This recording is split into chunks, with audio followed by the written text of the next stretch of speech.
Let me tell y'all something real quick, right? Armchair, YouTube armchair activists, YouTube word warriors. What's a word warrior? You asking me, right? What's a word warrior? A word warrior is one of these motherfuckers that y'all met probably most of your life. It comes to be like, don't worry about it. They got a plan for it. Don't worry about it. But listen, I need $400 right now because my electric's about to get cut off. Don't worry about it. Jesus got a plan. Well, bitch, can't you just at least donate $25 so I can make sure my this case? You know what I'm saying? Jesus might be busy with everybody else on the planet right now. You know what I'm saying? He might not get to me in time. So in the meantime, how about you run around here to church and donate 25? Nah, they don't do that. Word warriors. Your favorite preacher has been a word warrior all your life. You just didn't never realize it. Motherfuckers sit around on the pulpit and they basically, for the better part of the word, I'm gonna say all of them, but a great majority of them don't believe as much as you think they believe. And this goes for the white ones, black ones, and Latin ones alike. And they just take your money. That's all they worry about. Is to worry about taking your money. So just like these AME preachers and most of these mega church preachers or whatever, they're likened and fashioned and almost doppelgangers of who these YouTubers are. In fact, that's where they learned it from. Pass around the collection plate, aka donations. And so these armchair warriors, oh, there he is again. He saw me go live again. Let me start flagging him again. And somebody persisted on flagging me. They come in for 2 seconds, they hop off or whatever, whatever. I hope it's not who I think it is. Can I say something? I got a long time subscriber that I fuck with. I'm not gonna mention if they're male or female, right? But I have a hint that this person is behind flagging me. I have a hint that this person is pretending that they like me and they cool with me, but all behind closed doors, they're the ones that's flagging me. You understand what I'm saying? And that's cool. I watched the person that's on the last live I did. They came in for 2 seconds, flagged me, then go back, flag me. And I know when somebody flagged me because what it'll say is tap to retry. That means somebody flagged you. I learned that from another podcaster. So I'm like, yo, that's crazy. You spent your whole dedication on flagging me, but this is the culture. You understand what I'm saying? This is what they do. They go complain. A black person or Latin person goes complaining that sits online all day talking about oppression and everything. Their first choice of the advocacy or their first person arming themselves is going to flag you to white owned Google YouTube. Y'all don't see through this shit. Like it's a part of being tribalistic and being with the culture. I'm down with that. Y'all see that? I can prove that. I think I'm going more out of the way to do it and prove it than most. You understand what I'm saying? But y'all don't see that. Y'all don't see the fraud in these motherfuckers, how they're using the culture to make money. It's the same thing as the church. Pass around the collection plate, the donation plate. You understand what I'm saying? You tell them what they want to hear in the church. You tell them what they want to hear on YouTube. But very few of them preachers will actually be boots on the ground. Very few of them. Let me tell y'all a quick little story. In the New York City area, there's a whole bunch of churches, right? And the churches are looked into this program. And it's a program for homelessness. And basically, they take the homeless shelters and they send people when they're overcapacitated. They send them to the churches, and at the churches, these people stay. They stay for the night, and then around about 6 o'clock in the morning, they'll leave the place or whatever the case may be. Right? Let me tell y'all something. Y'all may not know this. Do y'all know? And I looked, and I trust me. There is nothing but two black churches involved in this program in the whole city of New York. Two black churches.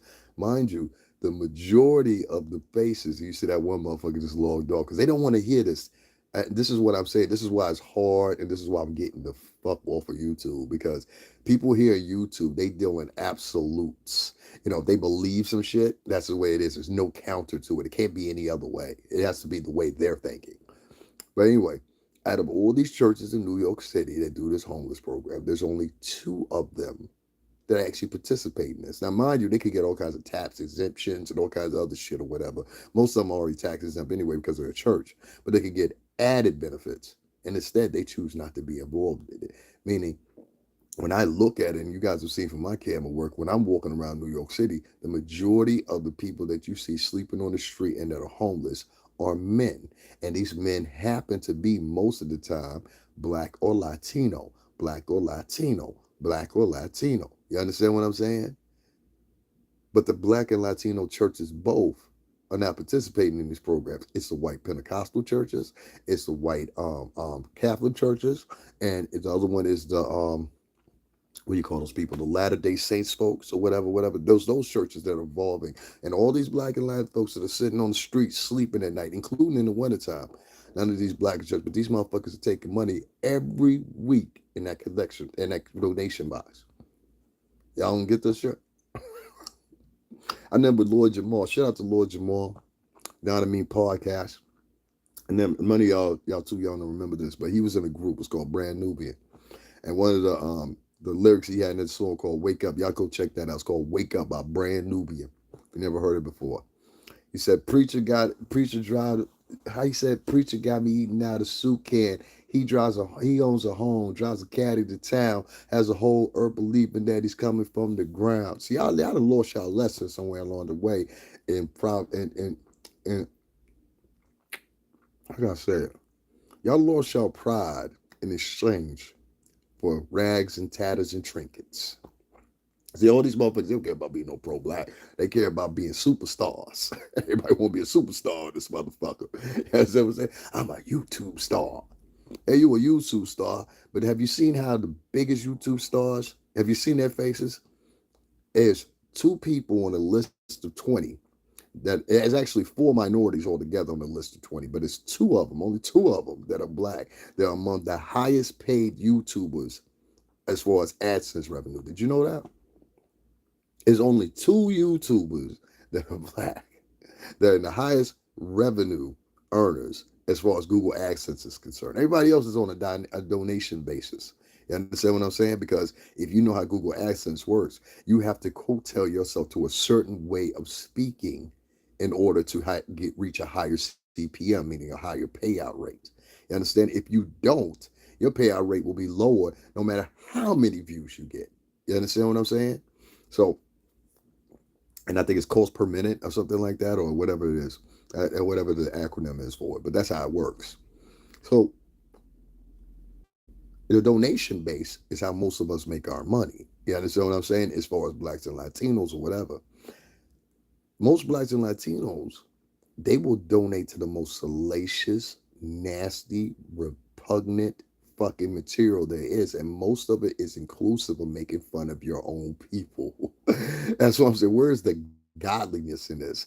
There's a lot of people that sit on this motherfucker and have this fake sense of morality, this fake sense of dignity, or whatever the case may be. But when you ask them about their own neighborhoods, what are you doing to stop shootings in your neighborhood? What are you doing to stop fight homelessness in your neighborhood? I know what I'm doing. I'm calling the mayor's office, governor's office, and getting replies.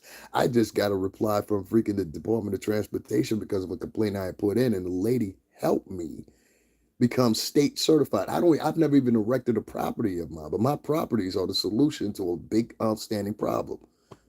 And only my close friends know what I'm talking about. And some of them, they made fun of me when I first brought it up, but now it's that valid. So I wish the mayor of New York City, I hope you reach out to me, and I hope that the governor of Connecticut here, I hope you reach out to me. I've got a solution for this shit, a quick solution. And that's where I'll probably make my money. Not on fucking YouTube. These people here, they don't support me because I'm honest. I don't go with the fluff. I'm not going to sit back and tell you, like, listen, if you was going and traveling in a car 175 miles per hour, and just because nobody's wrecked yet, and I don't tell you, hey, listen, you might want to slow the fuck down, because when you do wreck the impact, you ain't going to survive it. It was a snake, it would have bit you. It's one of my famous phrases. Got that from my uncle. If it was a snake, it would have bit you. I was upset earlier today because I believe that these armchair warriors, couch crusaders, and word warriors are useless. Nigga, you can't go fight the KKK with words. First of all, these motherfuckers have already acknowledged the fact that they're dismissing anything you have to say before you even open your mouth. Have you ever been in a situation when you get in an argument in the grocery store or something like that, or a coffee shop, wherever, and then all of a sudden you're talking to a white person? You've seen this in videos at the very least, and you're trying to articulate yourself and, well, understand what I want to know. I just want to know, and the motherfucker just start looking off from you. They don't even pay attention to you anymore. Well, that's the same way the KKK and all these people do when you're sitting out here and all these, we're going to fight about some of these fucking phrases that these people are using and bringing to you. I heard 20 fucking years ago. My mother used to be involved in that pro-black shit. She used to wear afro, all that stuff. I think that's what my dad liked her, because he used to be in his own form of that. You understand what I'm saying? Coming out of Cuba. So it's like, for me, when I hear people talking like this and donating to people like this, is really what arouses is the fact that most of you motherfuckers just want to hear this type of talk because it sounds good to your ear. Not because any of these people mean any of these things or any doing any of the actions that go along with any of the stuff that they're talking about. No, it just sounds good to you. And being the fact that it sounds good to you, you donate to them. You give your money to these people. And you see how two people just logged off? They don't want to hear that.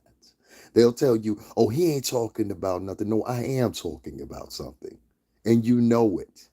And you know I'm talking about something. And the fact is, and it will remain, that people get upset when you're not on here doing the regular diatribe. I don't have to use my channel to talk about superstars of the music industry and all that shit. And if that's the only reason you're here, log the fuck off and unsubscribe. Like that person just did. I'm not going to sit here all day and talk about stars and that, but I got my own business to handle. You understand? Now let's talk about this fake shit that goes on here. Let me share this for a minute, because three people felt like, oh, well, I don't like how he said that. He hurt my feelings, you sensitive bitches. That's another thing about them, too. The majority of them sensitive as fuck. Like this ultimately sensitive. And it's just like, it's fucking annoying, bro. I'm not gonna sit on here all day and kiss y'all ass and talk about what y'all want to talk about. This is my channel. That's the whole purpose of having your own channel. Not to talk about the same shit that everybody else is talking about. At YouTube, you should be ashamed of yourself because you're the facilitator of all this shit. See, a lot of these guys don't understand how YouTube works. YouTube works, yes, on an algorithm system, but the algorithm system is created based on the fact of uploads. You control the algorithm. It's like, like, I don't know how to explain it, but it's like coming to work every day and helping a motherfucker sell tacos or whatever, right? But you know how to make tacos. You understand what I'm saying? In fact, you know how to make better tacos than the fucking owner, but you want to help the owner sell tacos. You get what I'm saying? So you motherfuckers have the way to control the environment by simply this all together tomorrow. I want y'all to try this out. I need 10 no, fuck that. I need 50 bloggers, right? This is a challenge. I need 50 bloggers tomorrow, because I've seen this work with other websites, okay? I need 50 bloggers sometime this week or tomorrow. Y'all all collectively come together. We'll all simulate here and just talk about it. And I want all y'all to this one day out of the week to say collectively, this is what we're going to do. What we're going to do. We're going to talk about reparations today. Okay? Every blogger, 50 bloggers going to talk about reparations. And you know what's going to happen? See, it's called metadata collection. So a metadata collection is going to come in, is going to see that there's 50 plus bloggers talking about reparations, and now that's going to be the trending topic on YouTube. Instead of y'all motherfuckers coattailing and being slaves and sitting up here talking about, oh, well, the YouTube algorithm want us to do this, so we're going to post this. What they talking about? They want us to talk about Jamie Foxx. I'm going to give me some Kool-Aid. Y'all motherfuckers are in the matrix and don't even realize it. And I'm not making fun of black people. I'm making fun of dumb motherfuckers that go along with this bullshit. You understand what I'm saying? You control YouTube and you're not using it. It's like you being a free slave and the Emancipation Proclamation been signed and you refuse to leave the plantation. You refuse to leave the plantation. Am I making sense here? You control the algorithm. And it's 5 times that somebody told you. Now, more intelligent and super intelligent, and evidently not no shots at nobody. But the white community understands this. It seems like the black community is the only one that'll give you, even if they try to give you advice, they'd be like, oh, what you need to do is make a story about whatever trending topic it is for the day. No. Because I've seen tons of white bloggers on here that don't talk about the topic of the day, and they got more views than any of y'all can consider. 500,000, 400,000, 1.2 million, da da da da. They didn't get those views talking about what the fuck everybody else was talking about. They got those views because they were talking about something individually that was unique. So what I'm trying to tell you guys is the bulk of them do unique type of, I don't know what you want to call it, but different type of subject matters in their content creation, where you guys are synonymously just doing all the same thing. Like today, Jamie Foxx was the thing talking about, right? Has Jamie Foxx been cloned? The fuck, who gives a fuck if you ask? Jamie Foxx ever gave you a bag? Jamie Foxx ever motherfucking said, yo, come over here, I'm gonna give you this opportunity in this movie? Has Jamie Foxx fucking ever came to your defense when you had a GoFundMe up because one of your loved ones had been shot, killed, fucking in the hospital, some shit like that? Has Jamie Foxx ever invited you to one of his concerts or whatever? Idol worshiping, which is against the Bible. But you'll be the first motherfuckers to turn around talking about, God got me. No, God don't fuck with you. The devil fuck with you. Everything that you embrace is from the devil. That ain't from God. That's from the devil. The devil and the God speaks against idol worshiping. God speaks against worshiping false and bearing fair witness and worshiping false idols and et cetera, et cetera. It's all written in Revelations. I can't say it word for word right now because I'm having the tongue tied, but y'all get the drip of what I'm saying here. This is all written in the Bible. You are going against the tenets and the scriptures of the Bible yourself in your daily life and don't even realize it. And then upon that moment when you reach hell, you're going to be like, well, Lord, why am I here? Because you spent your life gossiping, my son. You spent your life lying to people in order to get donations, my daughter. You spent your life being an antagonist and making fun of and attacking your own. And to that one person that this logged off, you the motherfucker I'm talking to. You're the motherfucker I'm talking to. And you know why I know you're the person I'm talking to? Because if it didn't bother you, you wouldn't have logged off. You got demons walking amongst you people. In between it, you cannot. Satan was an angel. Now, if you looked at the rest of the angels, right? And he took 200 with him. If you look through all the angels, the general perception is all the angels are good. But yet the devil was able to get 200 angels with him alongside him so they could overtake heaven. Does that sound like all the angels are good? So if all the angels ain't good, how the fuck is your mortal ass and all the people inclusive in the culture good? Huh? Answer that for me. If all the angels that were under authority of God and the devil Satan being God's leader of the choir, if all the angels wasn't good, then how the fuck are you pure at heart?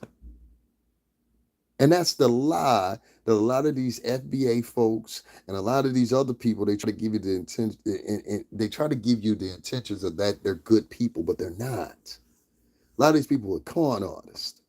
Who charges $1,000 to come to a convention for poor people, mostly? Who charges $1,000 to come to a convention? And even the people that can afford that $500 or $1,000 to come to these conventions or whatever for the FBA and everything else, are the people that really need to be helped going to be able to afford to come to there? No, you should have 2 tiers automatically. You should have one paid tier and one free tier.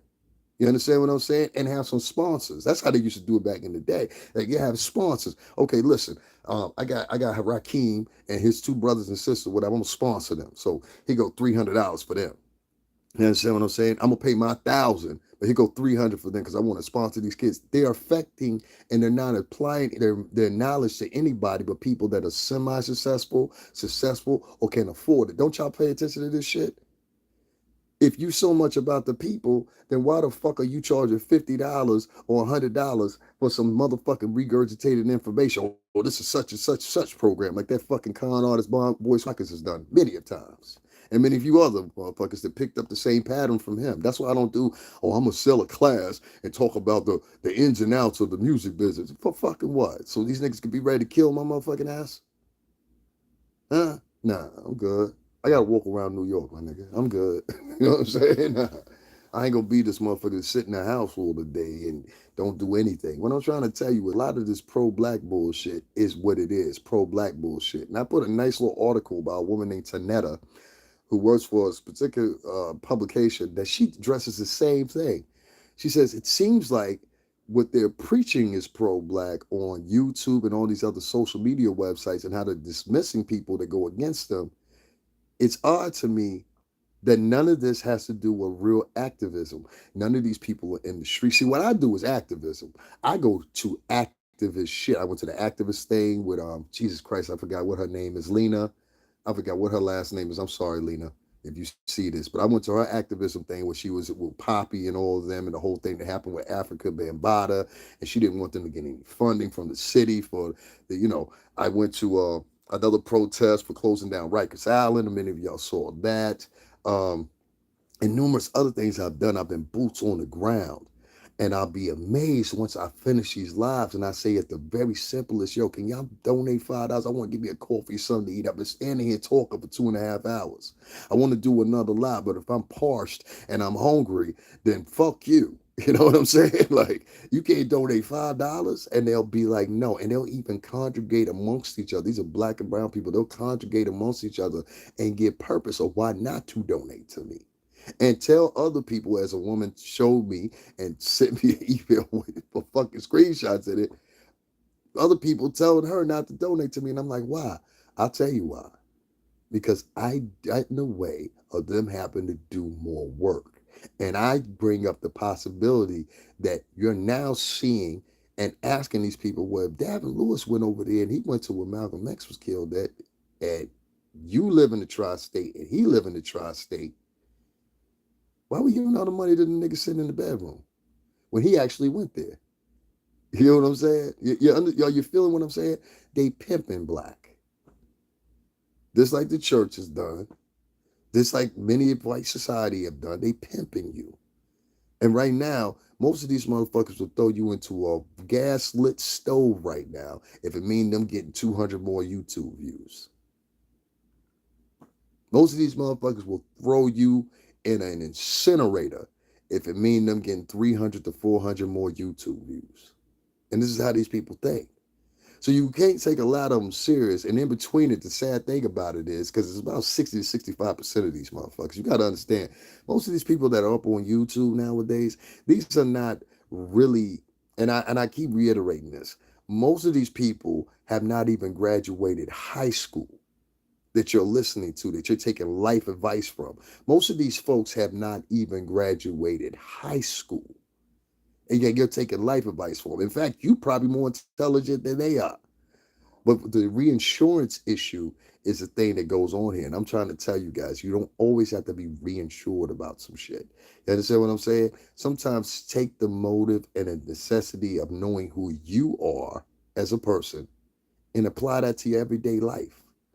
Be sure and be content within yourself. And that low self-esteem factor is the factor that a lot of these con artist motherfuckers use. Y'all watch, now you don't believe me, right? Let me tell you how these motherfuckers use y'all. I'm gonna give you a perfect example. Brother Polite. I watched that motherfucker from off 125th Street to now living in Hollywood. Everything that he had talked against, he now became inclusive in. You understand? He talked about white folks in Hollywood. You went to go live in Hollywood. He talked about opulence and people being greedy. First thing you started doing was the Rolls Royce diaries. You talked about people being over decadent in their attire. First thing you did, you went from fezzes and fucking African garb to now wearing $700 top hats looking like motherfucking buckwheat.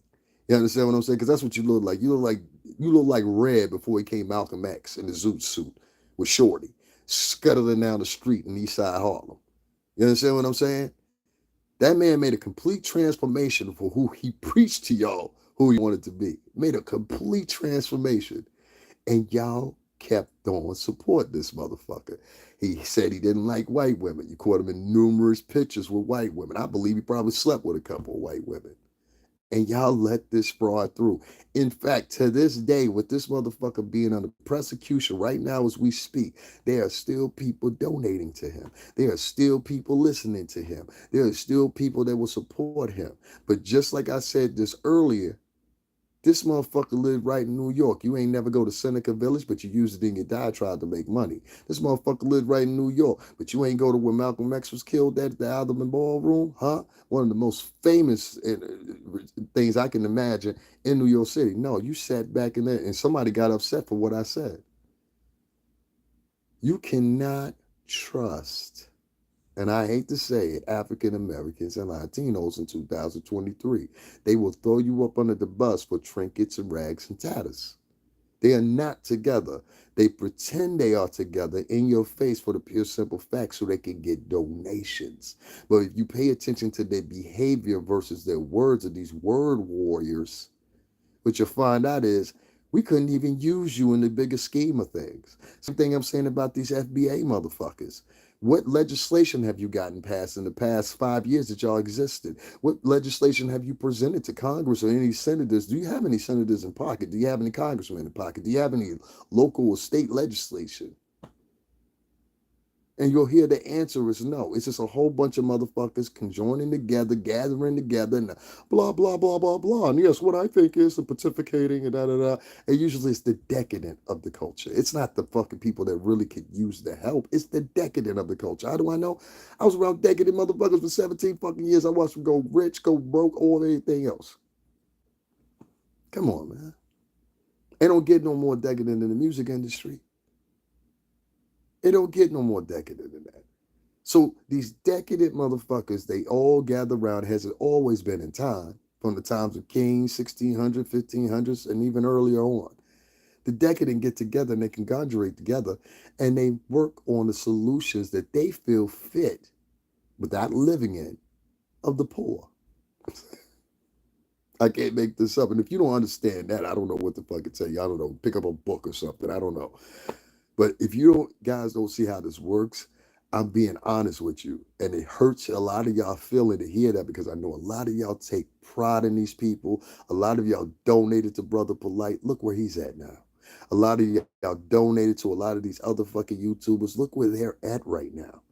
These niggas have unfulfilled promises. These motherfuckers go and start the Rolls Royce diary, but they for the people. For the people, but you start the Rolls Royce diary. I know one thing Fabulous said. He said, I'm here to motivate the people, not stun on the people.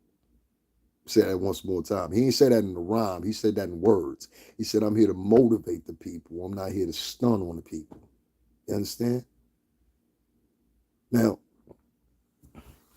the reason I'm bringing up this whole conversation, and many of y'all may not realize it, is because of a reply that I got from somebody earlier today.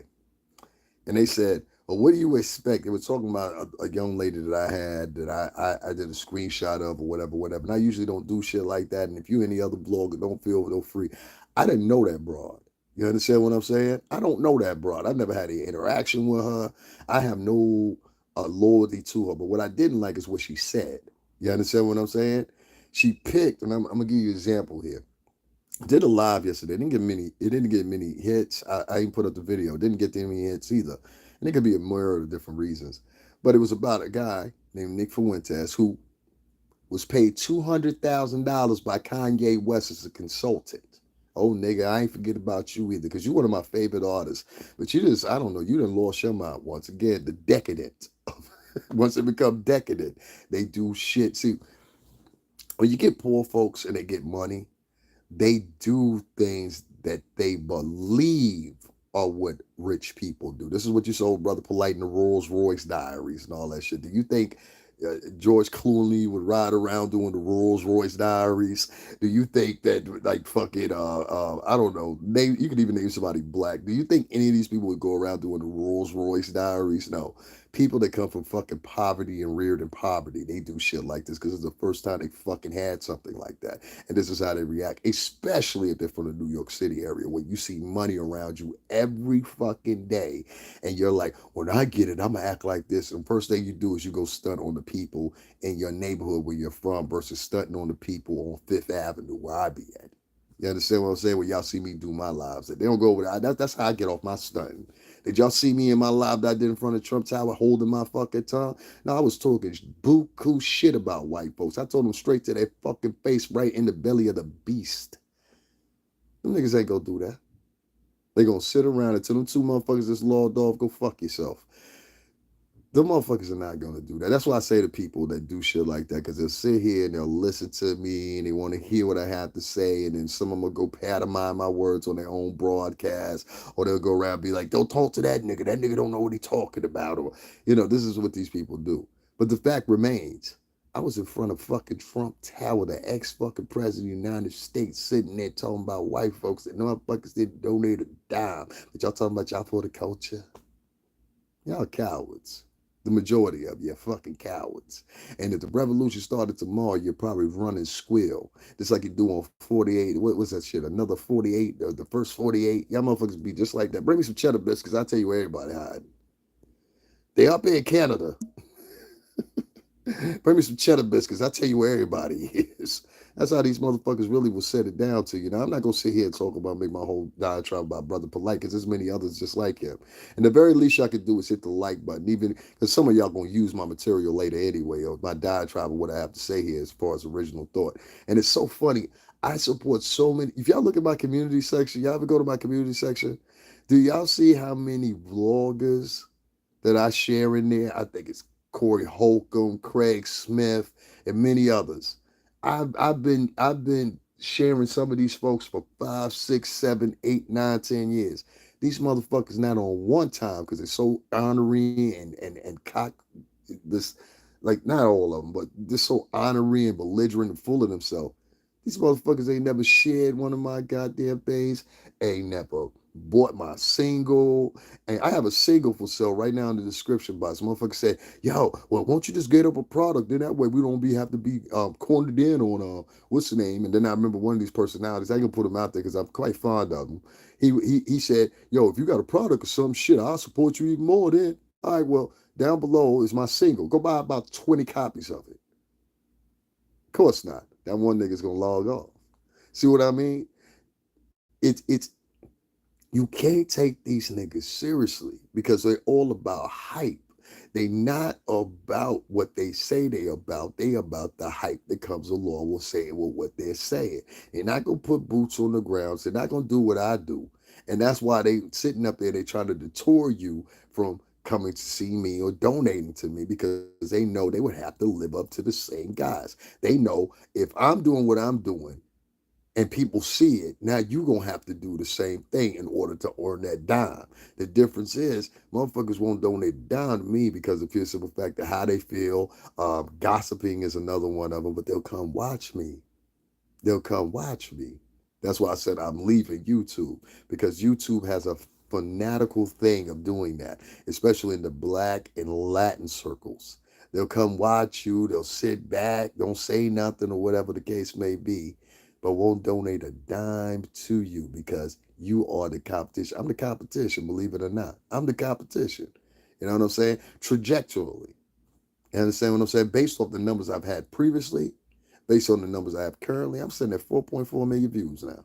And I did it in under 2.5 years. You see what I'm saying? That might not seem a lot to you, but it's a lot in terms of somebody that's only been here for 2.5 years when niggas have been here for 8, 12 years, ain't even peaked to 10,000 yet. Got 42 subscribers. You understand what I'm saying? So I'm a hell of ahead of the game. I make no mistake about that shit. But I know one thing about this YouTube paradigm, which I've learned very early on.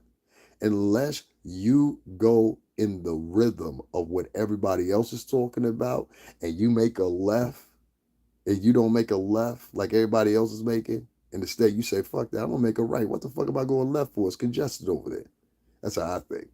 You understand what I'm saying? Why the fuck would I go left? This is like when I cross the street in New York City. You understand what I'm saying? There'll be a motherfucker that'll shoot out trying to prove this self-important. Oh, you see this a million times. You ever lived in New York or you visited New York, you know what I'm talking about. That one motherfucker, he'll just shoot out in front of traffic to make himself look important or some shit like that or whatever. Nigga, you about to die out this motherfucker fucking around.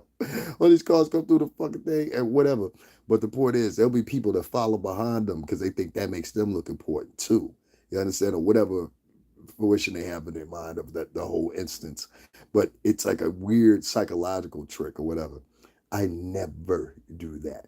There's people that will walk as close as they possibly can to the subway platform when the train's coming in. I never do that. There's people that will rush to the subway door and they feel like they have to be the first one out because that proves that they are better than you.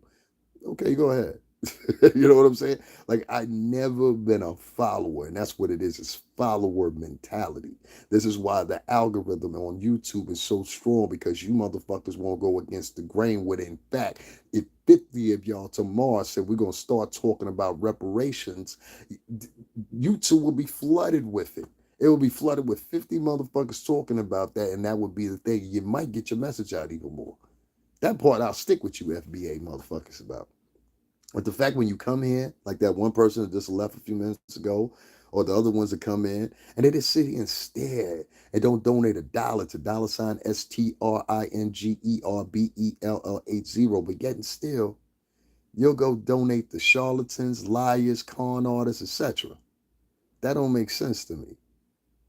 That nigga Brother Polite duped the fuck out of y'all. And in my opinion, this motherfucker has had a 10-year run and he's still going. Dr. Umar.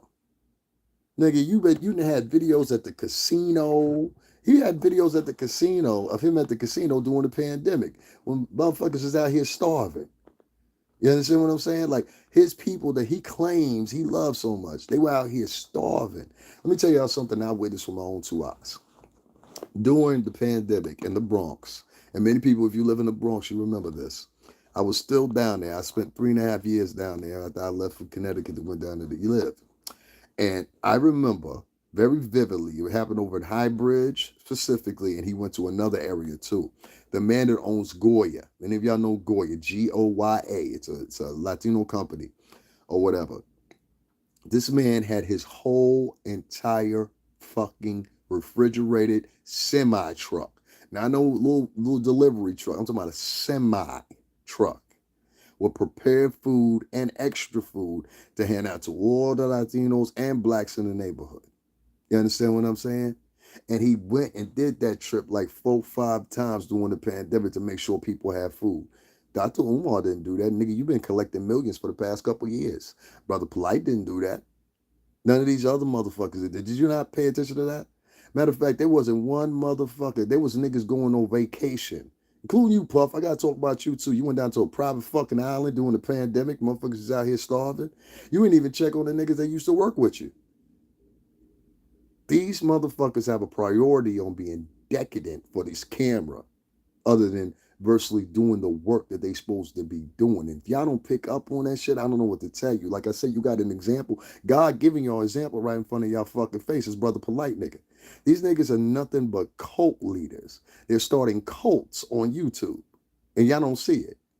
And to that one motherfucker that's logged off, I'm sorry I hurt your feelings, telling my brother Polite. You go support him. Matter of fact, make sure you go visit his ass and lock up, you bitch ass nigga. That's another thing. Y'all scared to call out these bitch ass niggas that be talking. Some of these bitch ass niggas, listen, let me tell you something.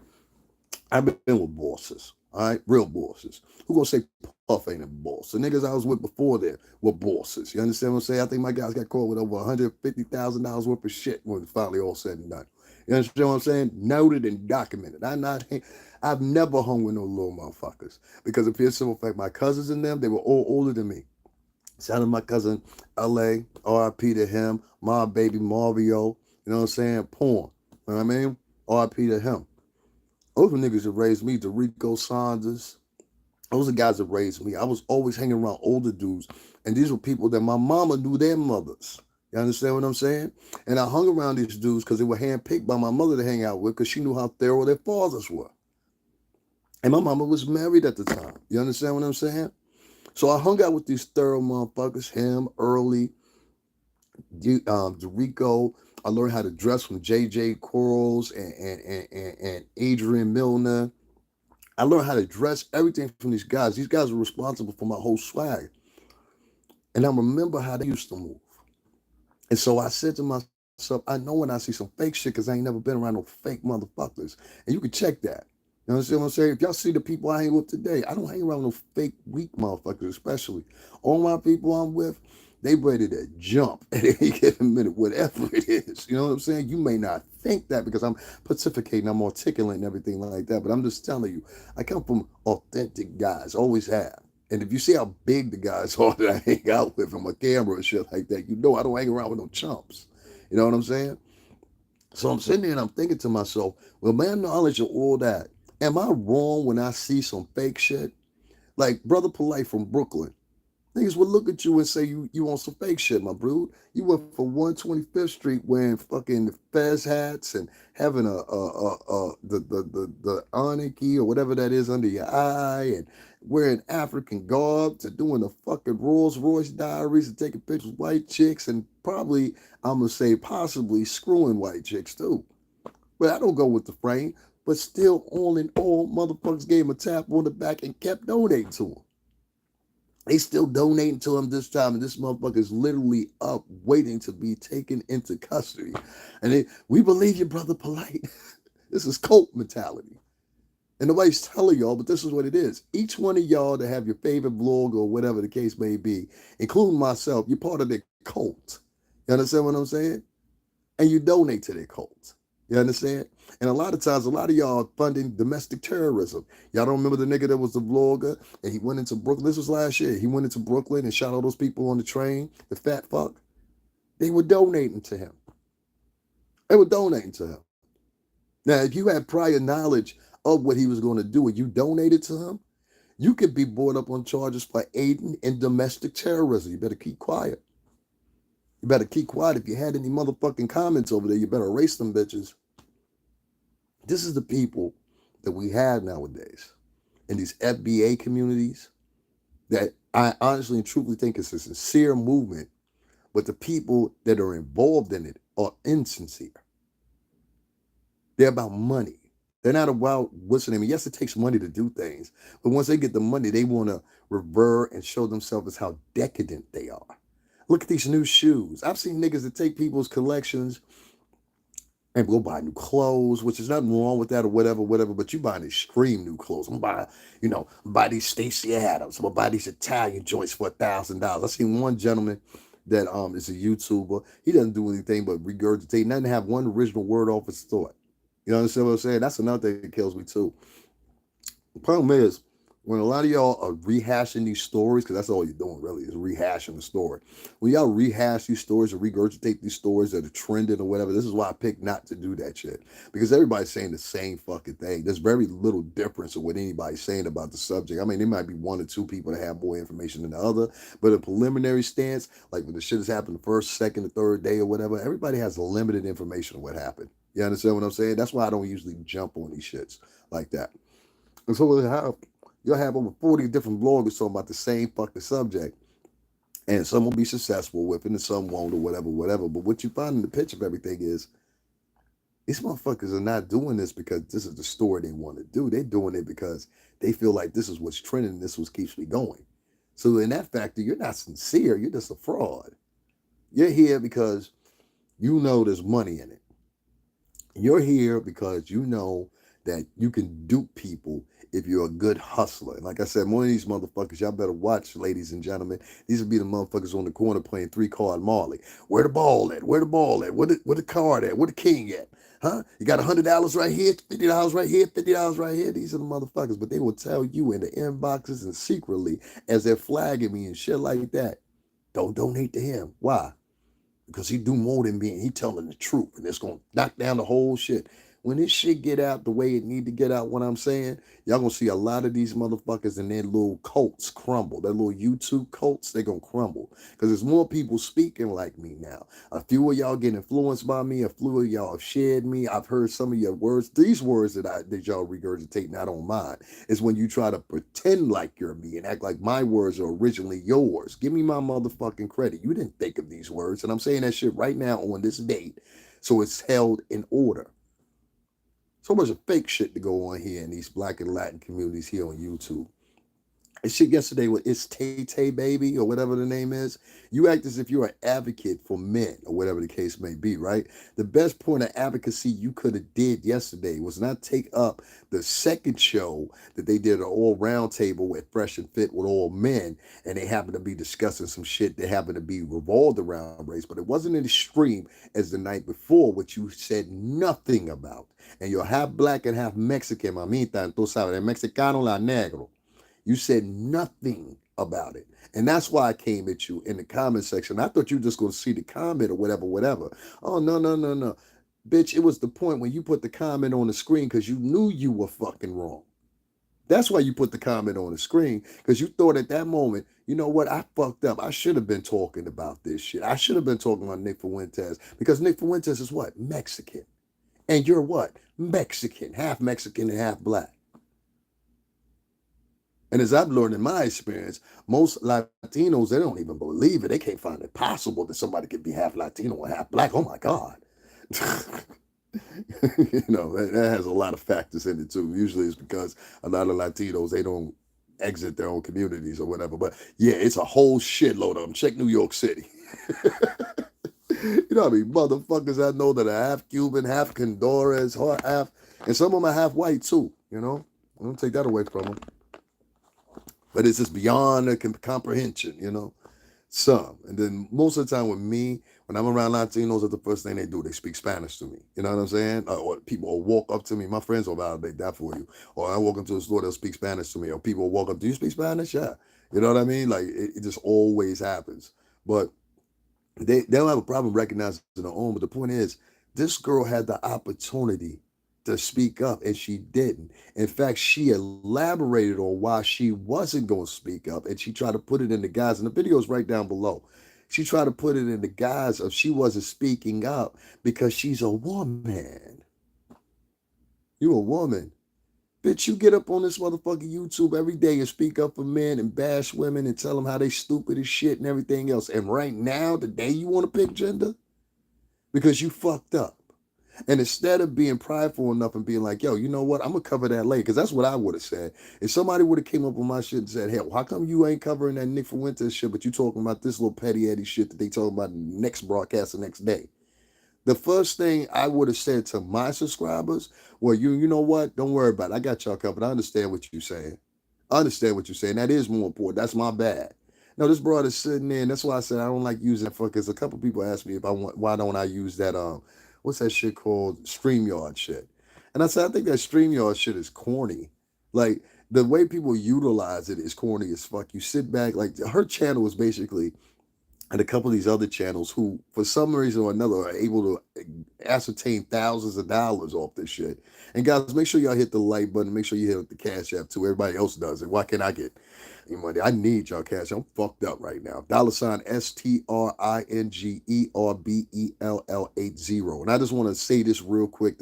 What's the name is in the description box, and also to purchase my singles in the description box. You might have to click the link 2 times, exit out, go back to it. Don't be surprised by the cost. Nipsey Hussle sold his mixtape for $1,000. See how that one person that's logged off?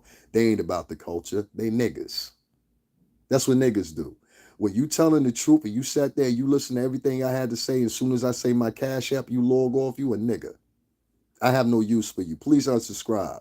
Unless your shit glitched and you lost out for a second, please unsubscribe. If you a motherfucker to get mad when I'm yelling at my Cash App, but y'all go watch the motherfucking Rolls Royce Diaries with a fake ass hotep that said he was so full for fucking people, and now he lives in Hollywood, fucking white chicks and driving a Rolls Royce around town, and now about to go to jail for molesting the girl. Y'all want to paper that motherfucker up, but y'all got a problem with donating $5 to me at the end of the day to get a fucking coffee when it was winter time? Fuck you. I don't need you at my channel. Understand that? That's fake shit. that's picking and choosing based off hype. And that's what many of y'all are led by, hype. Oh, they talking about so-and-so because he talking about so-and-so. Let's go follow him. I've seen motherfuckers on here donating $100, $150, $200 to motherfuckers. And these people are superstars. I mean, literally working fucking superstars that drive high-end vehicles, that live in high-end places, etc., etc., etc. And motherfuckers will come out their pocket and donate $200 to these people, but ignore the struggling YouTubers that are on here trying to make a living. They'll ignore them. Like people like myself and others, they'll ignore them. But they'll go give $300 to Brother Polite, or like that dumb bitch that gave Brother Polite 20 grand and never saw him through tuition or nothing. So I'm sorry if reality hits you a little hard. Somebody got to tell you, right? Better me than the motherfucking police of the bank, bitch. People are like, I don't know if y'all have lost it somewhere around the way or something like that, but in my opinion, Black and Latin people have gotten more dumb over the past 10 years. Have y'all not noticed that? It's like almost a return to the primitive. They have gotten dumb. The common sense that y'all used to have, the spotness y'all used to have, and pointing out a motherfucker, what's his name, and to that one person that's logged off, go fuck yourself.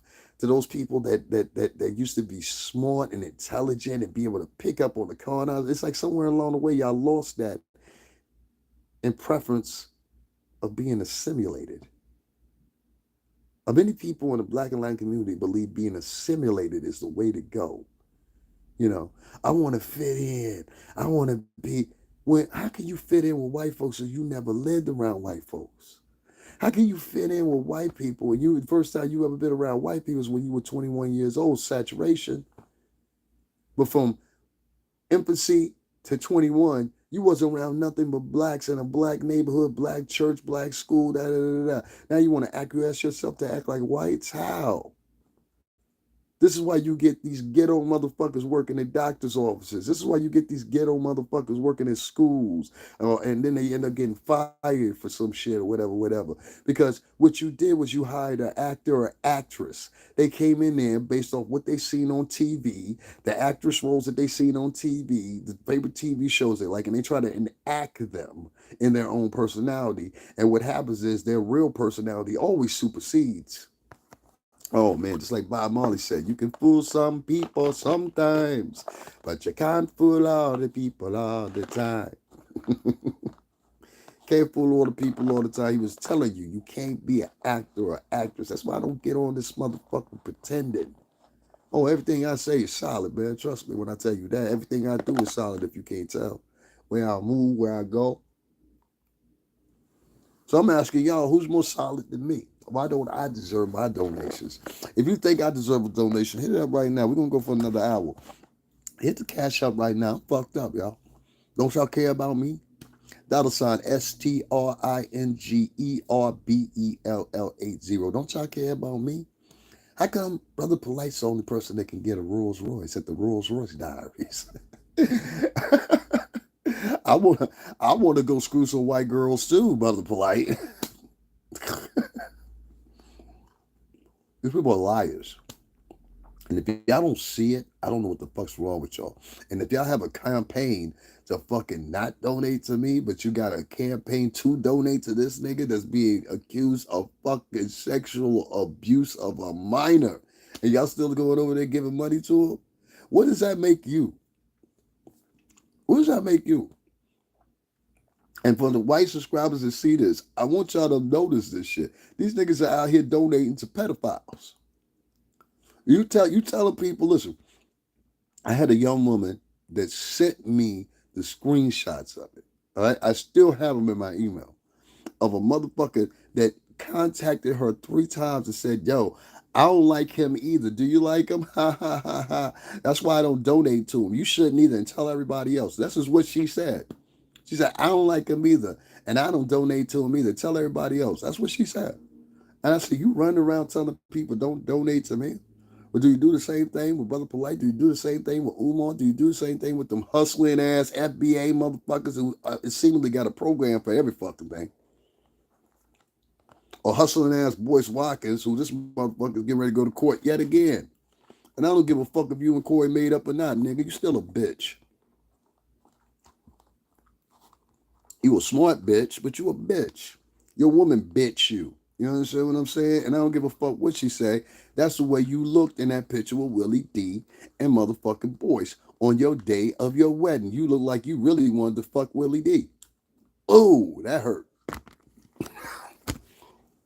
You fuck. You on your wedding day taking a picture, you gazing in some man's other eyes. I seen that on the other night on Corey Holcomb 5150 last week. Now I saw the shit with Willie D this recently, and I said, man, that's some crazy shit right there. You know what I'm saying? I don't want to talk to that bitch ass nigga. Fuck that nigga. Y'all niggas want to reconcile with these niggas and shit. Like, nigga, you talk shit about me, fuck you. You know what I'm saying? For real. If you don't like a nigga, go get your gun. You know what I'm saying? Like, fuck that nigga. I mean, like, why the fuck would you want to be friends with this nigga? This nigga wrote in the comments section talking about, I ain't never like him when I met him. If you ain't never like when you met me, nigga, then that's how you really felt. Like, why the fuck are we talking again? But this supposed to be the pro-black professor. Nigga, you a hype artist. You understand what I'm saying? And answer you this. How many people has Boyce Watkins made rich? So we talking about all this pro-black shit. Who has Boyce Watkins made rich? Tell me. Somebody tell me. Besides fat ass Madam President, that Vicky Dillard, talk black to me. Talk black to me. You bad weed wearing bitch. That bitch is, listen, if you want to talk about phony bitches, that is the most phony bitch on the internet. All right, she more phony than it's Tay Tay. This bitch sits online, and the only thing she does is she'll reread some story, and then she'll give you. See, this is what they do. They try to feed you black poverty, Latin impoverishment, black impoverishment. They try to spoon feed you this shit, and that's their fucking shit. How they make their money. They make their money based off the rivaling that goes into it. They don't make their money off of actually going to face the powers that they're talking about, like I do. And this is why I'm talking about this shit. Nigga, I've been in front of 50 fucking Trump Tower now doing my lives. I'm respected up there by even the white cops up there, as y'all can see. You understand what I'm saying? I was up there on the what was it, Insurrection Day or whatever. There was 40 motherfucking cops. This is when fucking Trump was still in office too, mind you. And they all were sitting there listening to my live. And it was like, God damn, he makes sense like a motherfucker. They was even saying it themselves. You understand what I'm saying? And nobody asked me to move. I stood there for 2.5 hours doing my live, defiant. And you know what happened when I was up there doing that live? I had black and Latin people walking past me like, they're going to arrest that nigga.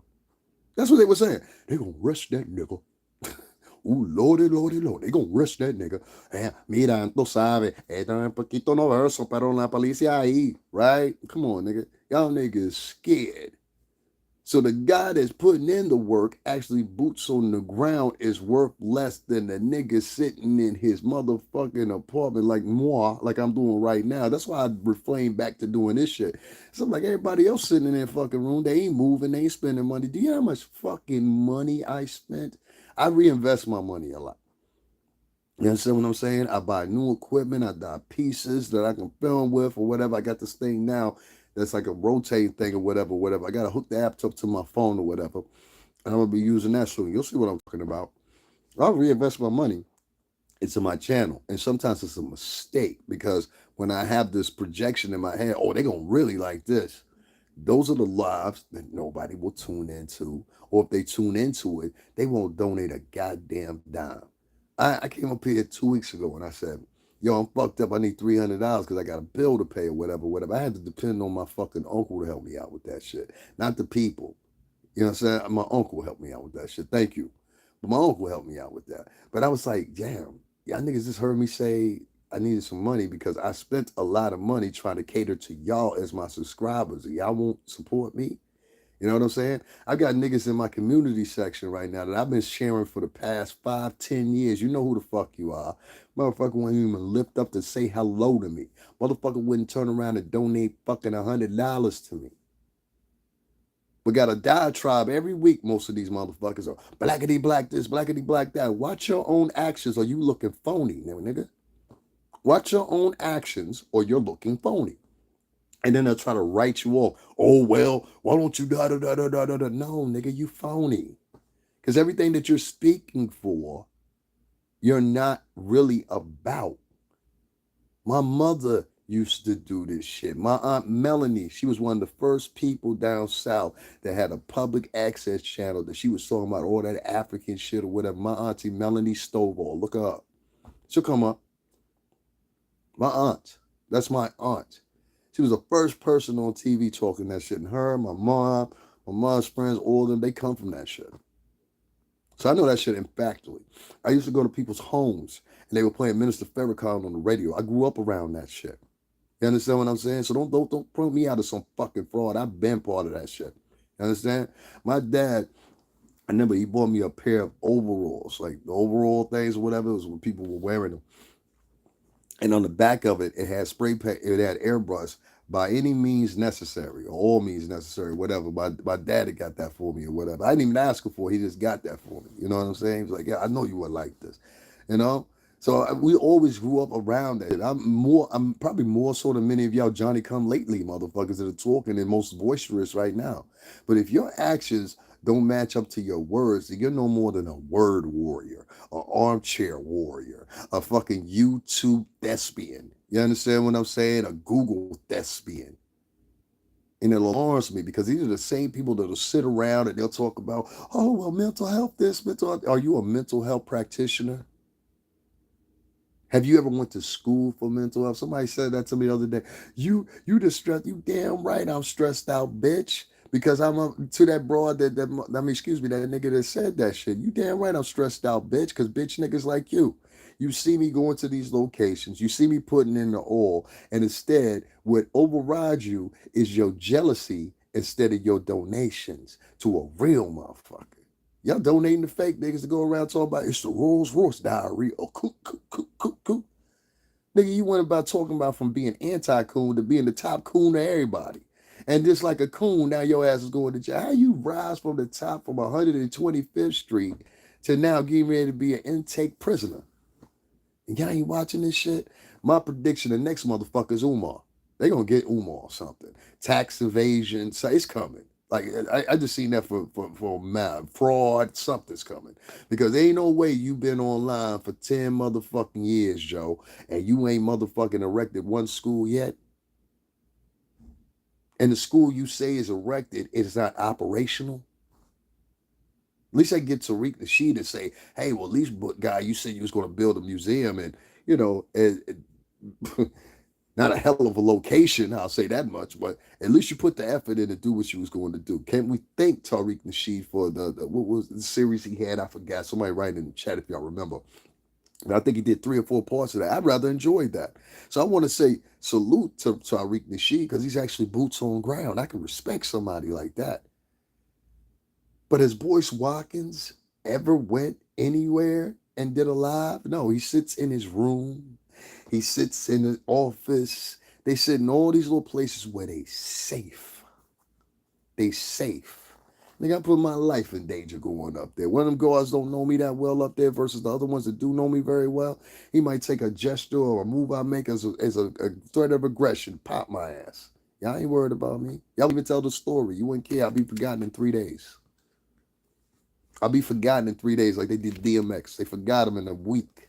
After DMX was buried, they ain't talk no more about DMX for the next, after 3 days after that. Tell me I'm lying. Go look for yourself. Go look for yourself. They ain't talk nothing about DMX after 3 days after he died. The commemoration of his death has passed 2 times now, and you don't see anybody celebrating it. You understand what I'm saying? They barely talk about Big. They barely talk about Pac. They barely talk about anybody.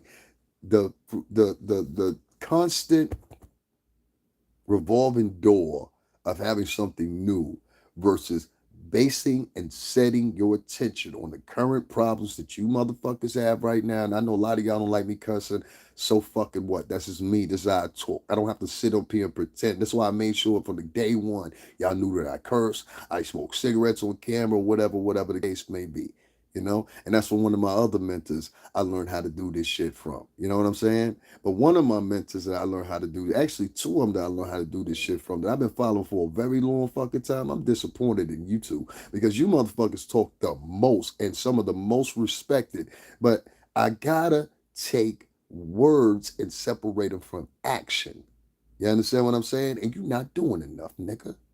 You're not doing enough. You're not doing what you could be doing. Do you know how easy it would be? Let me peep y'all into some game. There's a lot of people that know me. You understand what I'm saying? A lot of people. Let's remove the music industry. I'm not. I wouldn't ever.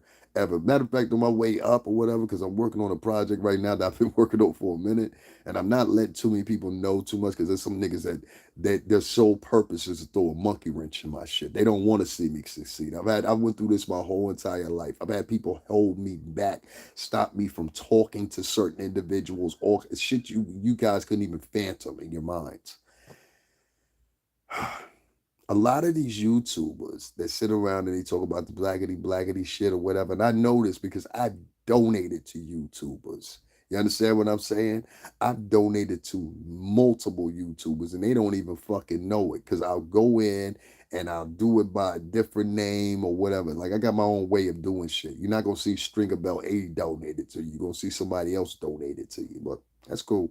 But anyway, I've donated to some of these YouTubers or whatever the case may be. I share their posts. I like their shit or whatever. So how come the fuck you can't do that for me? That's how it works. Other than that, you just want to be the chief Indian and everybody else under you is soldiers, right?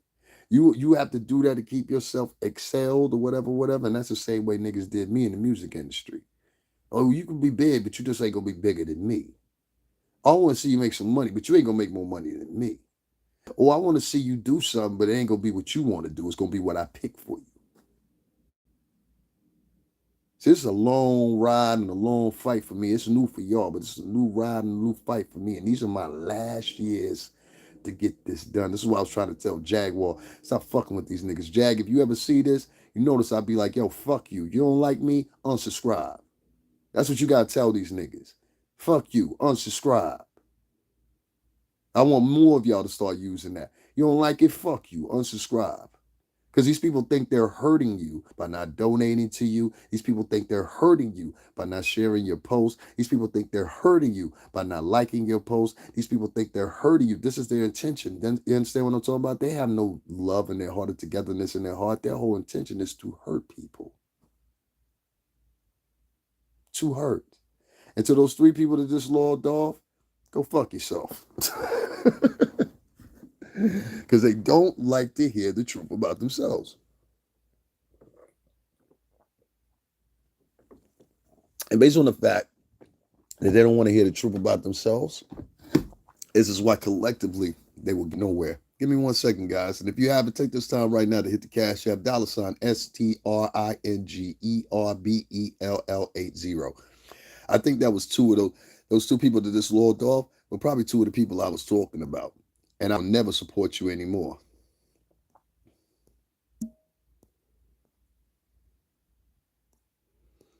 I will never support you anymore. And I'm going to stop doing that for a lot of these black and Latin YouTubers. I'm not going to share your shit anymore. It doesn't make any goddamn sense that we're all in the same gang here. Everybody's pretty much got the same diatribe here. They want to move forward, right? But we're in the Jewish community and we're all part of the Jewish community. All of us would be there and we work in unison as one to fucking make sure that everybody is properly bred out. Everybody is properly, you know what I'm saying? And they don't do that. They instead pick individuals. Instead, they follow behind these individuals or whatever the case may be, but don't have any gumption or real fucking oomph themselves.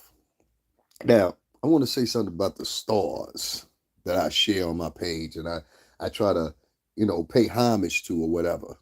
Your time is up. And I'm honestly like, this fuck most of you. I will excel. It won't be here on YouTube. I don't give a fuck about YouTube anymore. YouTube is not a good pilot, or it's becoming the MySpace of the media world now. You know what I'm saying? Anybody and everybody's on here, and there's new places to be at, and that's why I plan to do, and that's what I've been doing. One of the I guess the more opulent of my real estate, digital real estate, is somewhere else. It's not here anymore. You know what I mean? So, but I don't know, probably another month or two or whatever, I'll fully get up off of here because one, what I found is there's a whole bunch of assholes on here. That's for one. Two, a whole bunch of con artists on here. That's for two. Three, most of the people that are on here, they don't mean anything that they say. They just feed you regurgitated garbage so they can take your money. They'll have one solid fucking original idea. You understand what I'm saying? Or they'll regurgitate what they heard from somebody else and then put that on their podcast and take money for it.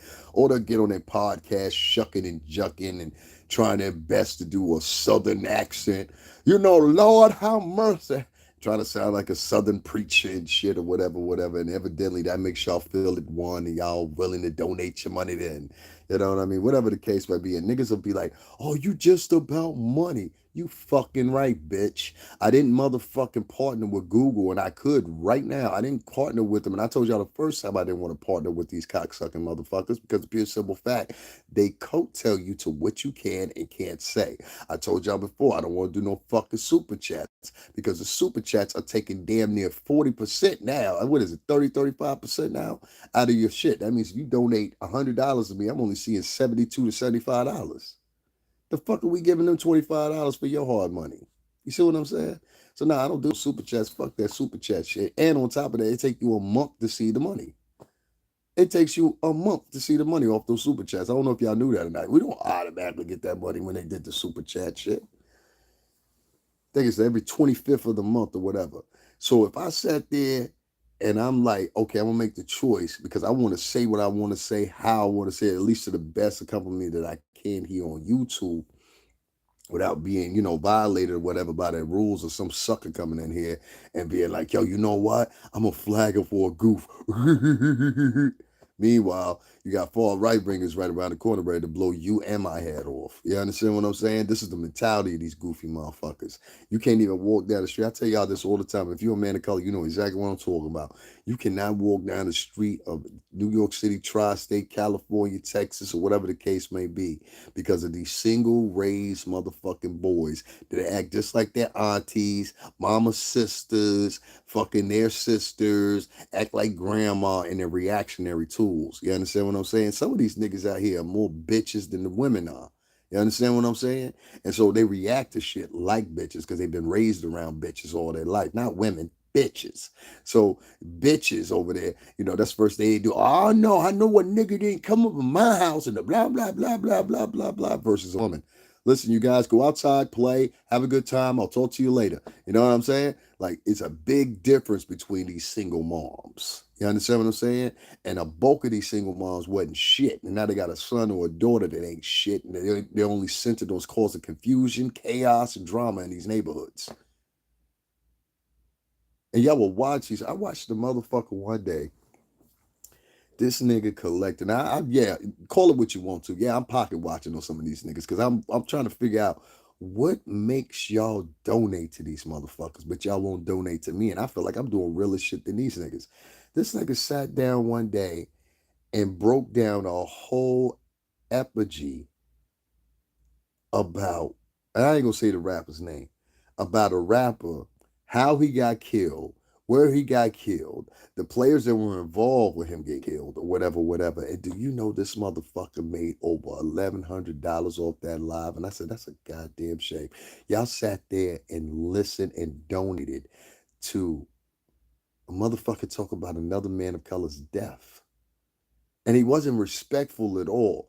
He was laughing in some parts. He thought it was funny. Yo, you see how so-and-so of them got him. Yo, that's such and such gang. Yo, I'm trying to tell you, that's such and such gang. Then he stood up in front of the camera, and then motherfucker started hitting the little love button, the 100 button. And I was just like, yo, wow, these niggas are fucking animals. That's what you cheer about now? That's what you and listen, even when I was in it, we ain't never do no shit like that. You shot a motherfucker, you quiet about that shit. You not talk too much, but you know what I mean? Like you ain't talk about that shit online or nothing like that or whatever these niggas. And he was able to collect well over $1,100. I'm sitting up here telling motherfuckers, yo, donate $5, $10, I can give me a coffee or something to eat. Like, nigga. I know you just left Trump Tower talking that real shit, but mm-mm. So who do I have to depend on? You understand what I'm saying? So if I can't depend on my own, I can't depend on blacks or Latinos, then the only course of action I have is in my new real estate, make sure that all the material that I have, and that's kind of the mistake I made here, Make sure all the material that you hold up has nothing to do with that culture at all. And that's what I've been doing, unfortunately. I cannot trust you guys to support me. I'm not going to grovel to you to support me. I'm not going to I'm not going to sit around and beg anybody, you know. If you fuck with me, you fuck with me. You don't, you don't. But in my experience in my life, and I said this beforehand, I'll say it again, the people that have always helped me in my life have been whites. And every time that I've given African Americans and Latinos the opportunity to help me, both likewise and equally, I will say it panders more on the side that Latinos have helped, but blacks no. Blacks like to see suffrage. That's what I've understood. And they based in drama. You understand what I'm saying? But they love to see you suffer. And if the more they can see you suffer, the more pride and then more it's almost makes them happy. You understand? Which is some weird shit. It makes them happy. Like I've had situations where I've been sitting minding my own business. This is right in New York City and in Connecticut. I've been sitting minding my business. And I'll see a black dude walk past 6 or 7 white people, and then he'll come to me, see me on my phone, practicing my lyrics, singing or whatever, whatever, which is a regular thing I do. If you're in New York City, you done heard me walking around New York or see me sitting somewhere singing or whatever. A woman gave me $10 last week. Last time I was in New York, I was like, "Wow!" What? I took that guy something to eat with it, but I was like, "Wow, okay, I can make money over singing." That's what God was telling me, you know. But I'll see these guys, man, and they'll walk past you, and many of y'all probably been involved in this store, had it happen to you. And they'll walk up to you and they'll just start talking about crazy shit. And they'll start talking all loud. Hey, yeah, man, you know, I just got out of prison and shit. And the guy, I don't give a fuck. Why are you sitting up here telling me this sad, sorry fucking shit in front of all these white folks? I don't give a fuck.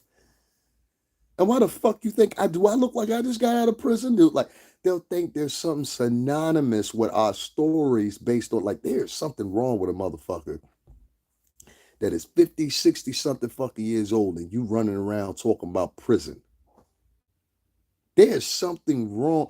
Nigga, you a baby boy at that point. And a bitch will go out here and get pregnant by that nigga, don't you know? I love that baby boy, motherfucker. Let me take care of him. Let me take care of him. I know I can change him. You know what I mean? Like this shit is crazy. So I'm just like, have y'all started looking at the culture for what it really is, based on what you wanted to believe it is, or the way you're perceived in society nowadays? Because you're not perceived in the best way when a motherfucker can go up on a black podcast in front of black chicks and say nigger, like Nick Fuentes did, and they encouraged him to do that. You motherfuckers are some goofies now. And I think this might have been the plan by the US government and other alliances that said, you know what? Let's make them feel a false sense of importance. And that way we can crush them even more. This goes with the ladies too. Your false sense of importance. I've watched, I don't know how many chicks just get laid off recently or whatever, whatever, when that affirmative action shit happened. Y'all remember that? Shocked a lot of motherfuckers, didn't it? A lot of people started getting laid off. A lot of people started walking away or whatever. No, did you know the whole time it was some Asian kids that were responsible for the shit? You get what I'm saying? An Asian student body at Harvard University talked about that, one of the lowest fucking preview videos I've ever had. See, I want the hype. You consistently want the hype. And for that one motherfucker that's logged off, go fuck yourself. That's my mantra. You log off in the middle of what I'm saying, then drop a dime, but then donate, but you sitting here listening to me, unsubscribe and go fuck yourself and fuck everybody living in your house. I'm raw with mine. Fuck all that shit. And for you fake ass vloggers that be trying to present yourself as being real, you faker than the motherfucking niggas I'm talking about. Because if you go to my community section right now, I'm talking about everybody I shared in that community section. Fuck it. The nigga riding with you and you can't donate a couple of dollars, you can't buy the single, even though you came out your own mouth. If I see you with a product, that make me more amped. Nigga, you know who I'm talking about. Come on, nigga. You say you a real one, be a real one. Don't be fucking fake like the rest of these niggas, my G. Because you looking real fucking phony right now. You know what I'm saying? Now, niggas see you when you tag their name and you share shit or whatever, whatever. I share a lot of niggas in my community. I share more of the vloggers in my community section. I share myself sometimes. Because I like what y'all saying. Well, is y'all saying what y'all saying? Is it authentic or is it Chuck? Because it seems like to me a lot of y'all motherfuckers is Chuck. You understand what I'm saying? Like, yeah, that shit sound real good for YouTube. Well, how does your real life affect that? You know what I'm saying? I know half of y'all haven't done the shit that I've done. So I started looking at it and I say, well, these niggas is phony. You know what I'm saying? These niggas is phony. Like, they talking a good one, but are you living it out really? And what you're gonna find is no, they not. They're not. Instead, what you see is a whole bunch of motherfucking wishy-washy ass niggas that pretend like real niggas, but they not. They really fake niggas trying to pretend like they real niggas. You understand? Big difference. You know what I mean? Like I know my limitations. I know physically I can't beat a dude to weigh like 375. You know what I'm saying? But my aim good. You know what I mean? So it's like it's reality versus these superficial ass themes that these people have. They'll get on their shows, on their podcasts, and they'll talk about, oh yeah, the blackity black this and the blackity black that, the blah blah blah blah blah blah blah blah. And then once you see these niggas' actions, it's like, yo, your actions ain't lining up with your words, G. I mean, everybody ain't going to all the time, 24/7 consistently. We all got our flaws. We humans. But your shit is supersedingly not adding up to what you say. You talk about all this black support and all this bullshit or whatever. All right, nigga, hit on my cash app. You more than opulent. I think if you're a YouTuber, and I'm gonna do this by precedence, I think if you're a YouTuber and you collect like, let's say $400, you should take at least $100 of that $400 you collected and divvy that out to like four different YouTubers that you know what the pattern is, because you know this is how we make our money. You made that money because of donations, right? You made that money because of donations. And you saw somebody just logged off when I said that, right? You was a phony nigga. You the nigga I'm talking about. There are YouTubers right now, right? Listen, there are YouTubers right now. Some of y'all might have seen them. Some of y'all, depending on the material that y'all watch on a consistent basis, which is usually gossip, haven't seen them. But I've shared them in the community section before. And I'm not talking about those gentlemen. And I'll share some more today. There are guys that actually go out and they're gifters, not grifters, gifters. And what they'll do is they'll walk up to somebody, and I have not seen nothing but two of these guys that happen to be black or Latino. The rest of them are white. They'll walk up to homeless people. They'll walk up to people they can see obviously are doing hard times with the kids. I remember one I saw this recently where the kid, he had walked up to the dude, he had pulled up in the car and he gave the kid a cup. He said, "You want?" He said, "Ask your mom if you can have a snack." And he gave him a cup, and the cup was filled with over $500. You understand what I'm saying? There are people that are randomly doing this, and they're doing it for your people, and they're white or Arab. There's another guy that's Arab that does it. There's another guy, I think he's Asian, that does it too. And there's many more of them. That's the type of motherfucking blogger I want to be. Not this petty Eddie. Let's sit behind the camera, talk all this good talk or whatever, whatever, and do absolutely fucking nothing. What use is there being a king on a mouthful of fucking trash and poverty? You understand what I'm saying? Like, I just don't get these guys, man. I just don't get these guys. And this new tier of fucking bloggers that we have, the majority of them ain't shit. They're just narcissist, self-sufficient, fucking egotistical wannabe star motherfuckers. You know what I mean? And you're not going to be a star on YouTube. There's only two motherfuckers that are minorities, and they're men. Two black dudes that make the bank out of the top 20 that make bank here on YouTube. You don't believe me? Go look it up. Go right now, enter in top 20 YouTube earners, and you're going to see two, maybe three black faces out of that 20. So stop just pretending. Well, I got 400,000 subscribers. That ain't shit. There's people on here with 3.4 million and all kinds of shit. You know what I'm saying? So you at the small skew of it. You mean you beating the average nigga. Is that what you mean? Like that's another thing too. They like a lot of blacks and Latinos, they like to piggyback off each other. They never compete themselves against whites. That's why I always have my sense of when I compete myself against whites. I have no time to compete myself against blacks and like Latinos. What fucking worth is that? You know? That's like the nigga that go get a brand used car. It ain't usually brand new. It's like a 2008, 2009, and ride real slow around the neighborhood or whatever, whatever. Look, I'm on, nigga. I'm on. You on what? A lease? You ain't buy that out front. Who goes get a 2008 and leases it? a broke motherfucker that needed his girl to co-sign for the car. That's who. A lot of these niggas be out here talking about nigga broke. No, nigga, you broke and you ain't got no fucking credit. That's why your girl had to co-sign on that car. If your girl wanted to come up here right now and be like, yo, I'm coming to get our car. You know what I'm saying? Selena Stevenson, how you doing? What's going on?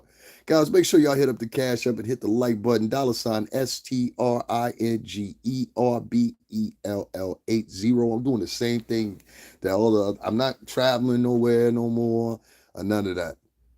Thank you very much, Selena. I appreciate it. I just try to be honest, you know. Well, make sure, guys, you hit up that Cash App, $sign STRINGERBELL80. We're gonna continue this conversation because it needs to be had.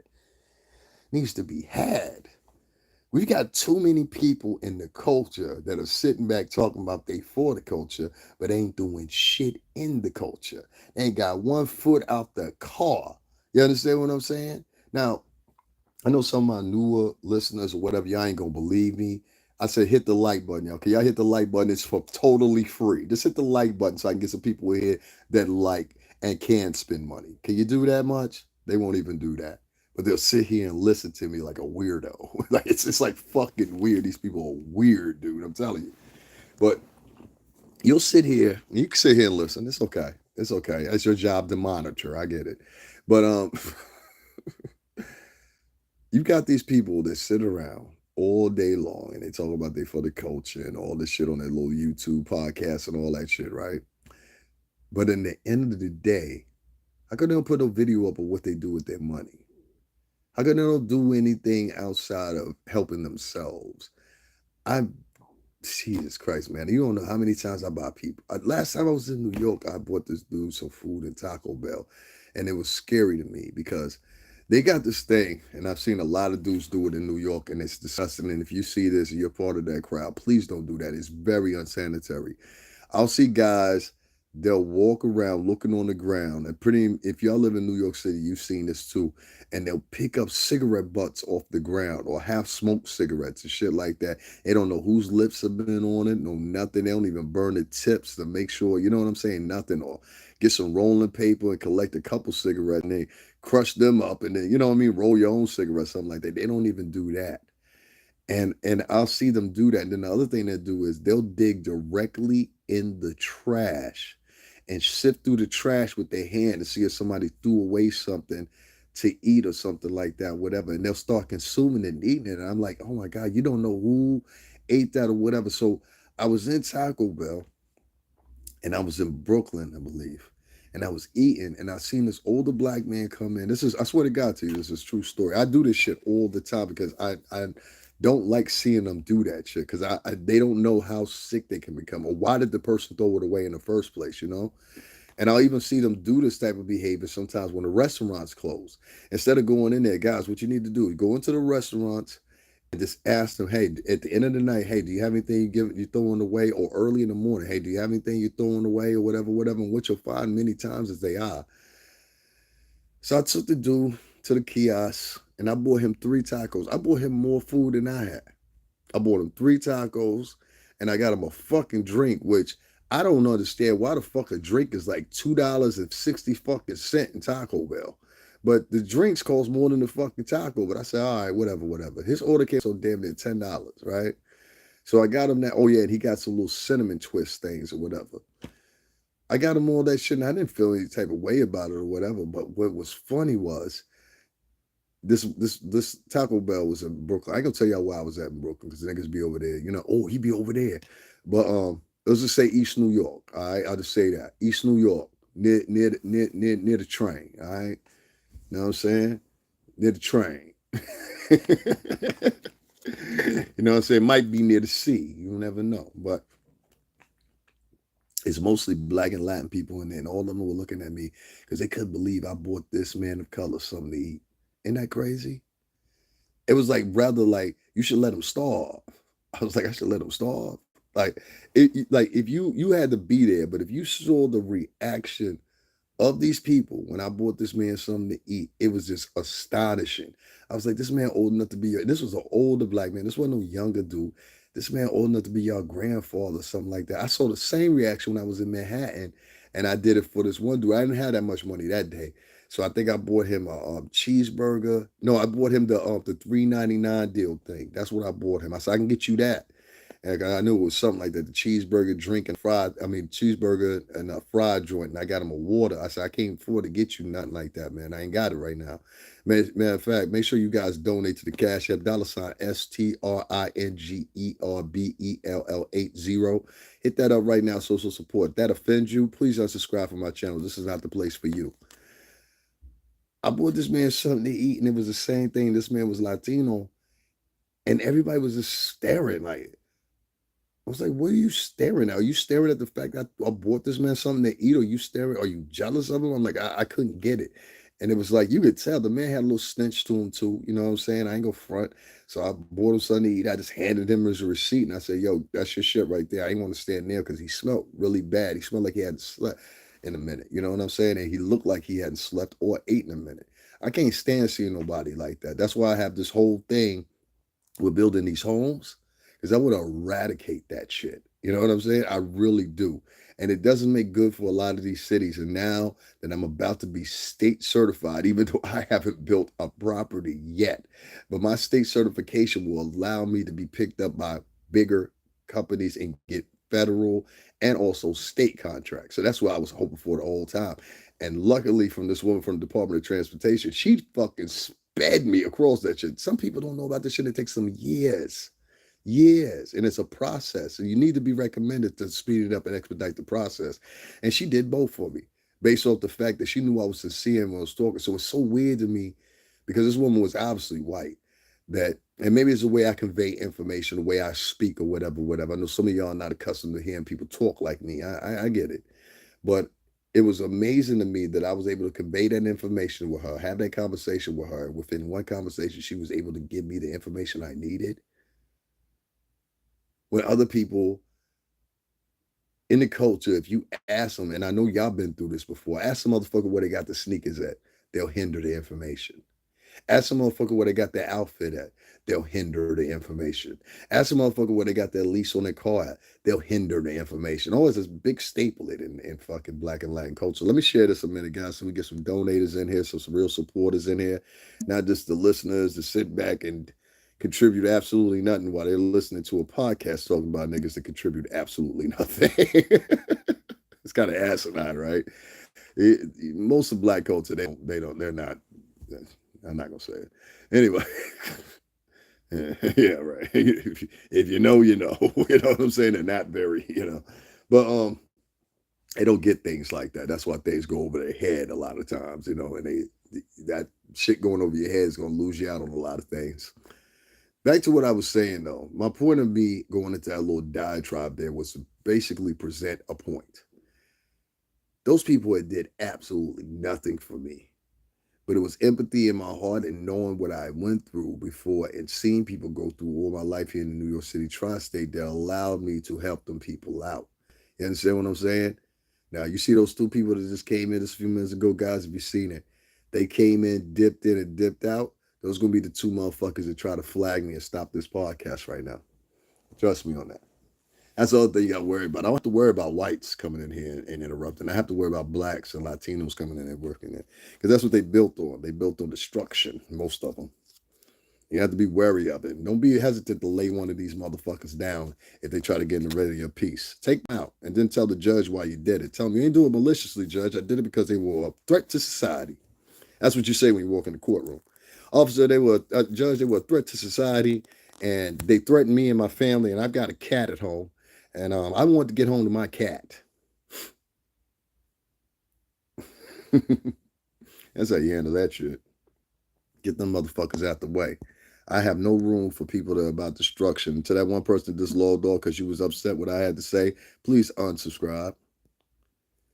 This is an unsubscribe party. I want people to unsubscribe that don't support this channel, don't support me, come on my lives, look at me or whatever when I'm at all these places or whatever. And instead of talking about the commentary, motherfucker, when I was up at the fucking Trump Tower shit, the nigga comes in and talks about, you need a new camera so we can see better. Who the fuck can see that live, bro? And then I wrote back to you as a comment. I wrote back my Cash App. Nigga, it's been 100 and what, 50 something hours now. You still ain't donated. So BK Hip Hop, you phony as fuck, bitch. And I'm gonna put your shit up too, because you's a phony ass nigga. One of the motherfuckers that talk a lot, but ain't got the money and incentive to match. Like most of y'all that come in here. Y'all just talk a lot in your own private life, but ain't got the money and shit to match. To that one person that's logged off, go fuck you and your mother and please unsubscribe. That's how we doing it now. Fuck you, your mother, and everybody living in your house and unsubscribe. If you can't support this channel, if you can't hit the like button, niggas been sitting here listening to me for an hour and a half and can't hit the like button. There's a problem with these people. You understand? And their thing is they like to be mean. Now I want to touch on that part right there. Black and Latino people seem to have relegated their time to being mean to people. This is how they show their discontentment or whatever. They like to be mean. They like to punish you. They like to act rude. They like to be belligerent. This is the way they carry themselves. And if you're asking for something or asking them to help you or whatever, well, their best go-to is not to help you. You understand? Ha ha ha. It just gives them joy. He. This gives them joy. Trust me when I tell you. There's nothing that really pleases blacks and Latin men, especially, and the women, than seeing your suffrage. They live by it. They love suffrage. It's almost a sport to them. You understand what I'm saying? Blacks and Latins. They like to wear suffrage on their arm as a means of accomplishment in a way, I guess. I don't know. And nobody cares, you'll notice, but them. I don't wear suffrage on my arm as what's the name? And I guarantee you, I've probably been through way harder shit. I'm not to guarantee you, I know for a fact I've been through way harder shit than most of them have. And they'll wear that badge and they'll almost act like it's a rite of passage. They even do it with their kids. If you notice this, they'll like promote their kid. You got to go through this before you somebody. And I can't stand when I get some old black nigga, some old Latin nigga come up to me and think they got the key to life. Y'all ever meet them types? They ain't did shit in their life. I'll be like, yo, homie, my grandfather didn't motherfucker ride the bus, homie. My grandfather didn't ride the subway, homie. My father didn't work at the motherfucking token booth, homie. My uncles and they were in the military. They didn't work at motherfucking, what's the name, Popeye's Chicken at 60. You got to lose a motherfucker. I mean, the only thing you could tell me is what to avoid if you want them type of niggas. What should I avoid? I'll listen to that. But don't tell me, yo, this is the plans through life and this is the most a nigga could get. And then what KRS-One said it better. Nobody told you could be more than a janitor. Nobody told you about Benjamin Banneker. You know, however that lyric go. Nobody told you you were more than just a janitor. Nobody told you about Benjamin Banneker. You know, it is what it is. So that one person that's logged off, go fuck yourself. I'm going to keep this going for a little bit more because I got a little bit more to talk about. As far as these motherfucking fake ass pro-blacks and the nigger whisperers that just want to sit around, listen to what you got to say so they can regurgitate it, the non-broke ass motherfucking donators, the loser ass motherfucking black dudes and Latin dudes, you know, to get on here and this, their whole diatribe is collected thousands upon regurgitating gossip. Black culture is gossip culture. Latin culture is gossip culture. Hell, white culture is gossip culture. So my point is, if everybody's gossiping, it's almost like the rap now. Everybody's doing all trap rap, right? So if everybody's doing trap rap, where's the original rap? If everybody's doing gossip columns, where's the rest of the stories? If you go right now and you just put in gossip in your search engine, just put in latest gossip in your search engine on YouTube, right? Just do it. Latest gossip, and then hit search. And what you're going to find is you're going to find that most of the people that come up after the search results come up, almost every last face is black and Latin. And what you'll also find is very few of them faces are white. I'm going to say it again. Go right now to your search engine on YouTube and put in latest gossip and tell me the color of the faces that most saturate coming up. So I can prove my point that most of y'all are doing nothing but gossip shit. You have not one original fucking thought whatsoever. Not one. Even when you're talking about this pro-black bullshit, every last one of you guys synonymously talk about the same shit. You like regurgitate. I listened to a nigga last night. I ain't gonna say what his name is because I like the kid. I really like the kid. And I told him and if you know who I'm talking about, you know who I'm talking about. I told him in the comment section, I said, yo, homie, don't regurgitate other people's words. And he corrected himself afterward because it makes you look, it takes all credibility away from you. When you regurgitate somebody else's words, don't acknowledge them as you're regurgitating their words and using it as your own, like as if you did it on your own. That's that's foul shit. Don't ever do that, bro. You bigger than that. You way more talented than that. And I actually got faith in you. I'm not talking to you because you sitting next to Corey Holt. Sorry. I'm fucking now. I'm not talking to you because you're sitting next to Corey Holcomb. I'm talking to you because I recognize talent. I spent a lot of time. I promoted over 50 something fucking artists for Bad Boy Entertainment. I know when somebody naturally got talent and when they don't. It's just harder for you if you come from that background and now you're trying to do it for yourself, if that makes any sense. It's very hard because I can't look at myself like I would look at an artist or look at somebody else and be like, hey, or take direction in many cases. This is how we're doing the promo, you know? It's just it's very hard. So I'm kind of freestyling as I go. But yeah, this one particular individual, I'm not gonna say his name, but yeah, I'm Corey Holcomb, and I was like, yo, son, don't do that, man. Don't regurgitate other people's words. Be just say shit you know. You know what I'm saying? That's what people really need to hear. The shit you know. I don't need to hear the pantomime of several different people on the same octave and the same tone talking about the same shit. Can I get an original fucking take, please? Can I get an original take? You know? And later on in the conversation, he gave his original take, which was the initial take that you should have gave in the first fucking place because it was more convenient, it was more compliant, and it was more like it was just more broader in definition, if that makes any sense or whatever. And take no mistake about it. Some people will think this young man is silly or slow, but actually he's pretty damn smart. So salute to you, sir. More success to you or whatever, whatever. You know what I mean? I'm not nobody like that.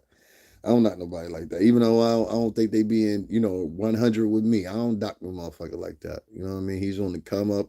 I wish him success, and I think he's going to get it. I think he's going to get it ultimately. So shout out to that young man. I'm not going to say his name or whatever, whatever. I'll even share you later like I've done before. You know what I'm saying? Which is way more than you would ever do for me. You know what I'm saying? These niggas want you to do for them, but wouldn't do shit for you. Trust me on that. I've been through that a million times. Oh, you did that for me. You shared for me. That's okay. That's cool. So what? That's how they look at you. And that's the same attitude that keeps them in bondage. They're nigga mindsets. Nigga mindset. Shall I talk about that? The nigga mindset? The nigga mindset happens to be a whole bunch of revelations and belief systems that not black people, not African Americans, but niggas believe in. It's a form of really survival. It's a survival tactic. It's not really based on any type of reality. This is based on a set of situations basically formatted in survival techniques. You understand what I'm saying? Survival techniques that almost go back to the slave periods. And basically it goes back to what I was talking about, suffrage. People and they have these rights of suffrage and shit to think that that makes them more condescending to society. No, it makes you actually further apart from society. It makes you extremely farther apart from society because once you start coming into contact now that you've been successful with people that are successful and they didn't go through that right of suffrage, you're gonna find you're gonna have a distinct difference and you're not gonna have very much in common with those people. In fact, you'll have so much in common with those people that it's gonna blow your fucking mind and you're gonna say to yourself, what the fuck was that? You know what I mean? So keep in order this. I want to say this the right way. You have a lot of people that are online that are in the black and Latin community that pitch nothing but suffrage. All right. They pitch suffrage because it grabs you as individuals. You're now engaged with this suffrage thing because you find it to be something that is uniform amongst the culture, no matter what city you live in, state you live in, the culture, no matter what city you live in, state you live in, whatever. You find it uniform, and this is like some sick shit. But what they do based off that uniform belief is they believe that everybody should go through some suffrage in the culture, or you designed to, or you built to. I don't want my kids to suffer when I have my kids. I want my kids to have the best fucking life they have, period. I don't want my kids in the streets.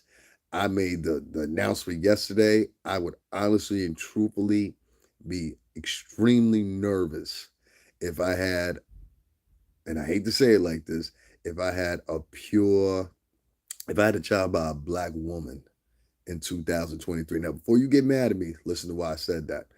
The reason I said that is not because I have any hatred. I love them. No, no, no, no. The reason I see that one person is logged on, oh no, he just said something to say. I mean, they're extremists. They won't even hear what the fuck you got to say. Oh, he said something against the women. I'm logging off. Well, log off and unsubscribe, you cocksucker. But the point is, the reason I'm saying that is if y'all want to still sit and pretend like you don't know, listen, I live in the New York City tri-state. All right. New York City tri-state. I live 30 minutes outside the fucking Bronx. All right. I know the reality of things. I would not date or try to have a child with a black woman nowadays, or to that fact, maybe probably even a Latin woman for these days, because of pure simple fact of the violence that entails with them. Have you not seen Chicago? Have you not seen what's going on in New York? Have you not seen what's going on in California? Or we going to pretend some more? Because that's what a lot of y'all like to do. Y'all like to pretend like what's going on. But I know from what I'm seeing and what I'm subscribed to and what I'm noticing is all these kids. Like, look, let me give you a perfect example and why I said some shit like that. First of all, how many videos have y'all seen where some black kid is getting beat up, or some two black girls is in a fight, or two Latin girls is in a fight, and they going hard? I'm talking about they blow for blow, pop, pop, pop, pop, pop, pop, pop. One motherfucker is bleeding. I've seen a video where a motherfucker was down. They started kicking the shit out of him, whatever, whatever. And not one person out there had the balls or the galls to say, "Yo, y'all stop." Instead, they pulled out their cell phones and they recorded the shit.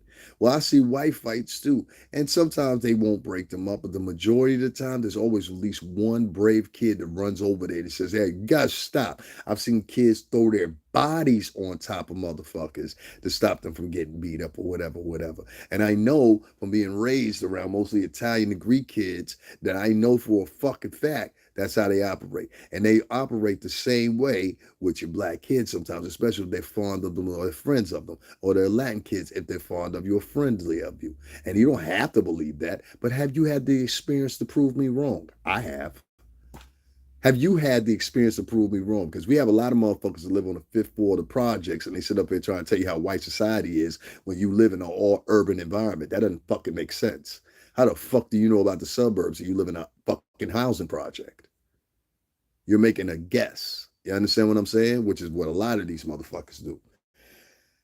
That all in all said, when I look at the demographics versed on police brutality, based on racial attacks, shit like that, or whatever, whatever, I don't always see the culprit as being somebody white or Latino. Excuse me. I see the culprit as somebody that's black. Many of y'all that are watching me right now, you can recollect in your own mind a cousin, brother, friend, family member, somebody that was assaulted, attacked, or murdered, or viciously maimed by somebody that looked just like them. Not somebody that was from the KKK, not to say them motherfuckers ain't a threat. Not somebody from the police department, not to say that them motherfuckers not a threat. Not somebody from some far right wing company or group, not to say they ain't a threat. But for somebody to look just like you. So if I had a kid, and this is what I'm thinking, in 2023, I'm not talking about 2010, I'm not talking about 2000, I'm not talking about 1990, which I was too much young to be having a kid anyway. But let's just stick with 2000, 2010. If I had a kid now versus in 2023, I would be extremely scared. If I would have had that kid in 2010, that kid would be 13 going on 14 right now. I would be the height of my frightening. Because y'all don't know what these kids are doing. They're very violent.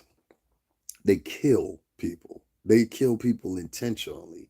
I've seen 15-year-olds, 14-year-olds, 13-year-olds, 12-year-olds, 11-year-olds murdered. Right here in New York City tri-state. Not on the fucking news, none of that shit. Right here in New York City tri-state. And all three of them, Jersey, New York, and Connecticut. I've seen it. And I think to myself, when I see the reversion of it, where some of these kids will lie and say, I didn't see what happened, or some of these kids will be participants in it. Some of these kids have plotted the fucking setup.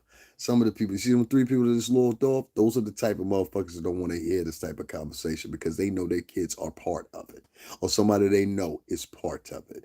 And I say to you, fuck you and unsubscribe. That's the shit I'm on. I don't give a fuck if you don't want to hear this or not. Because I know people, I know of 5 different people right now off the top of my head. I know of one woman who lost both of her kids. One of her kids is in jail, and one of her kids got murdered. I know another woman that lost all, I think it was one of her daughters, lost a son, and lost a nephew. This is new to y'all. Y'all don't want to talk about it. But this just goes into the fakeness and the shit and the delusion and the illusions you want to sell to America versus on what's really happening and the way you're being perceived.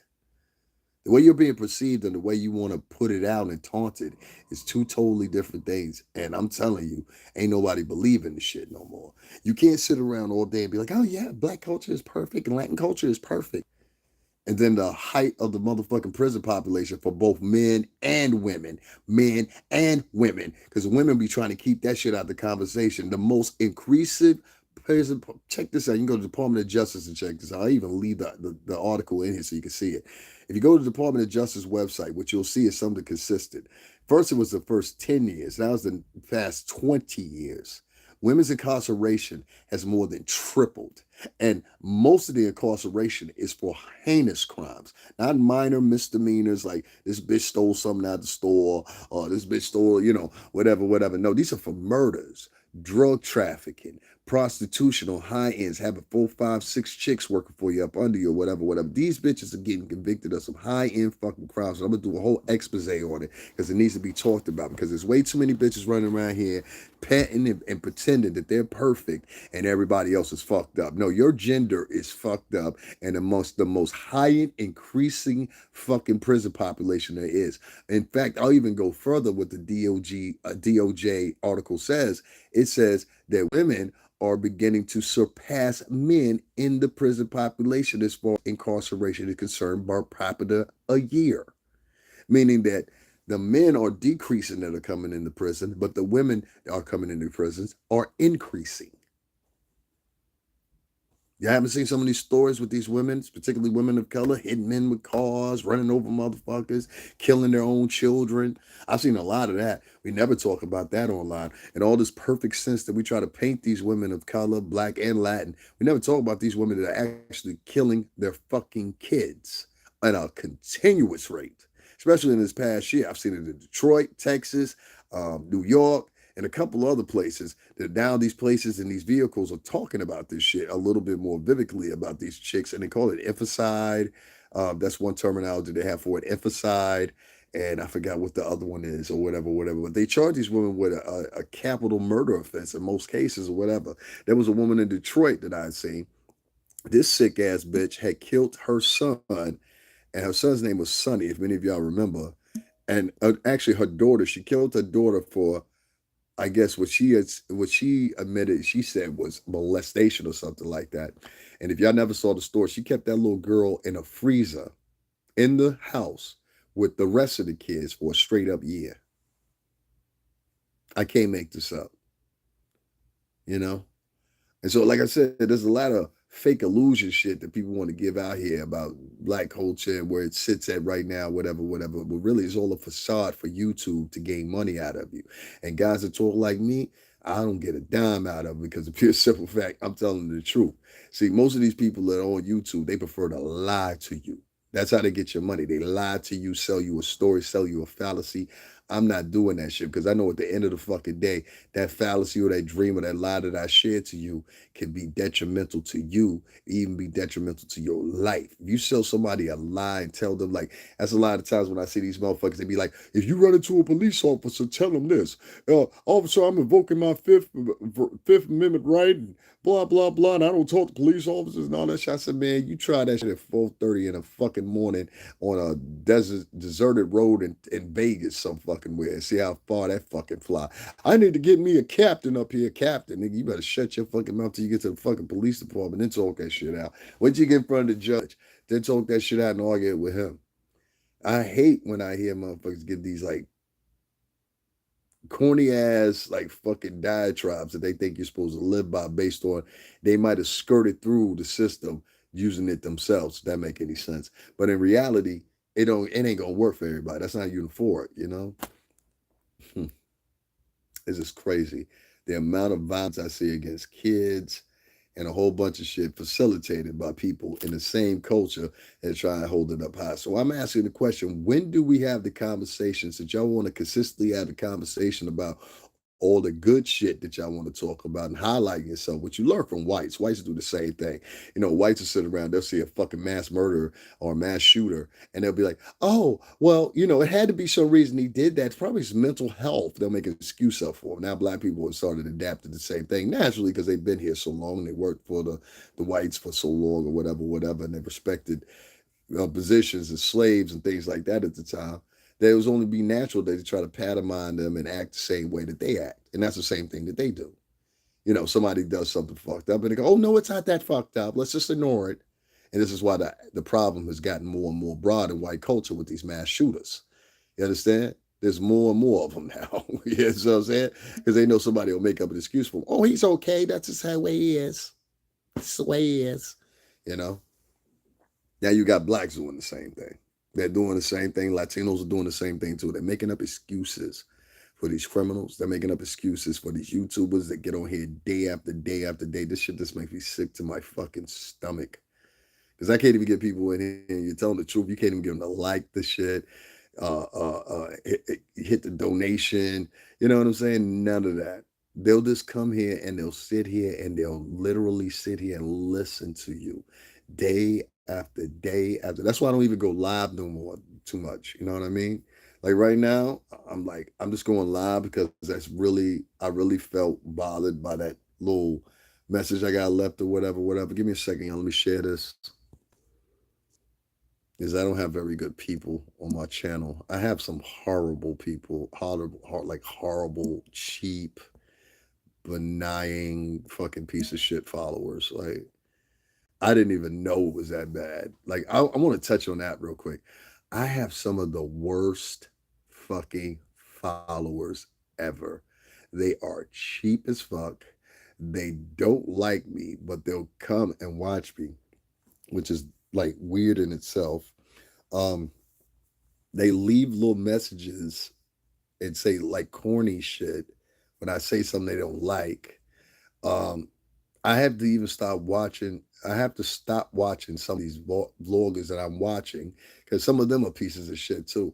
Like they present themselves as good people when they're online or whatever. But in reality, they just like in their heart of hearts, they pieces of shit.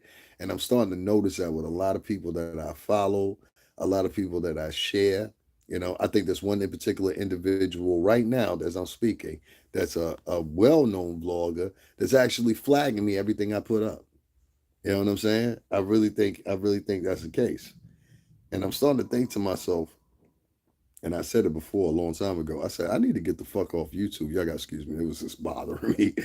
I was like, I gotta get the fuck off YouTube. And I said that about 3 or 4 months ago. I said, I gotta get the fuck off YouTube.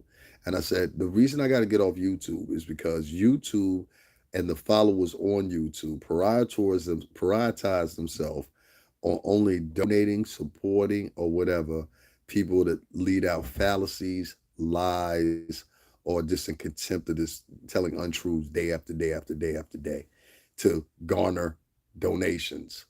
But when you see someone like myself, and I'm not taunting myself, I'm just keeping it real.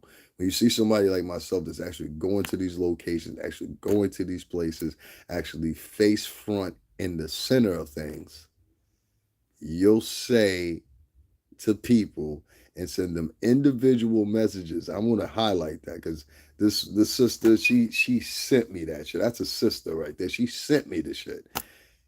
And tell people don't donate to me. I have right now. There's a tag team podcasting team right now, but I'm pretty sure they come over here every day and flag me too.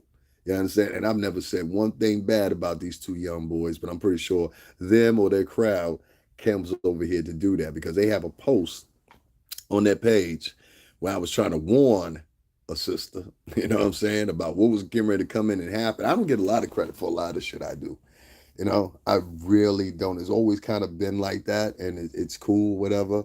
And even when I'm trying to, take things into my own hand, you still can't get the support you need because people just look at you as being different. They look at you as like, no, you're not going along with the flow with the rest of us. Well, I'm sorry, I'm not.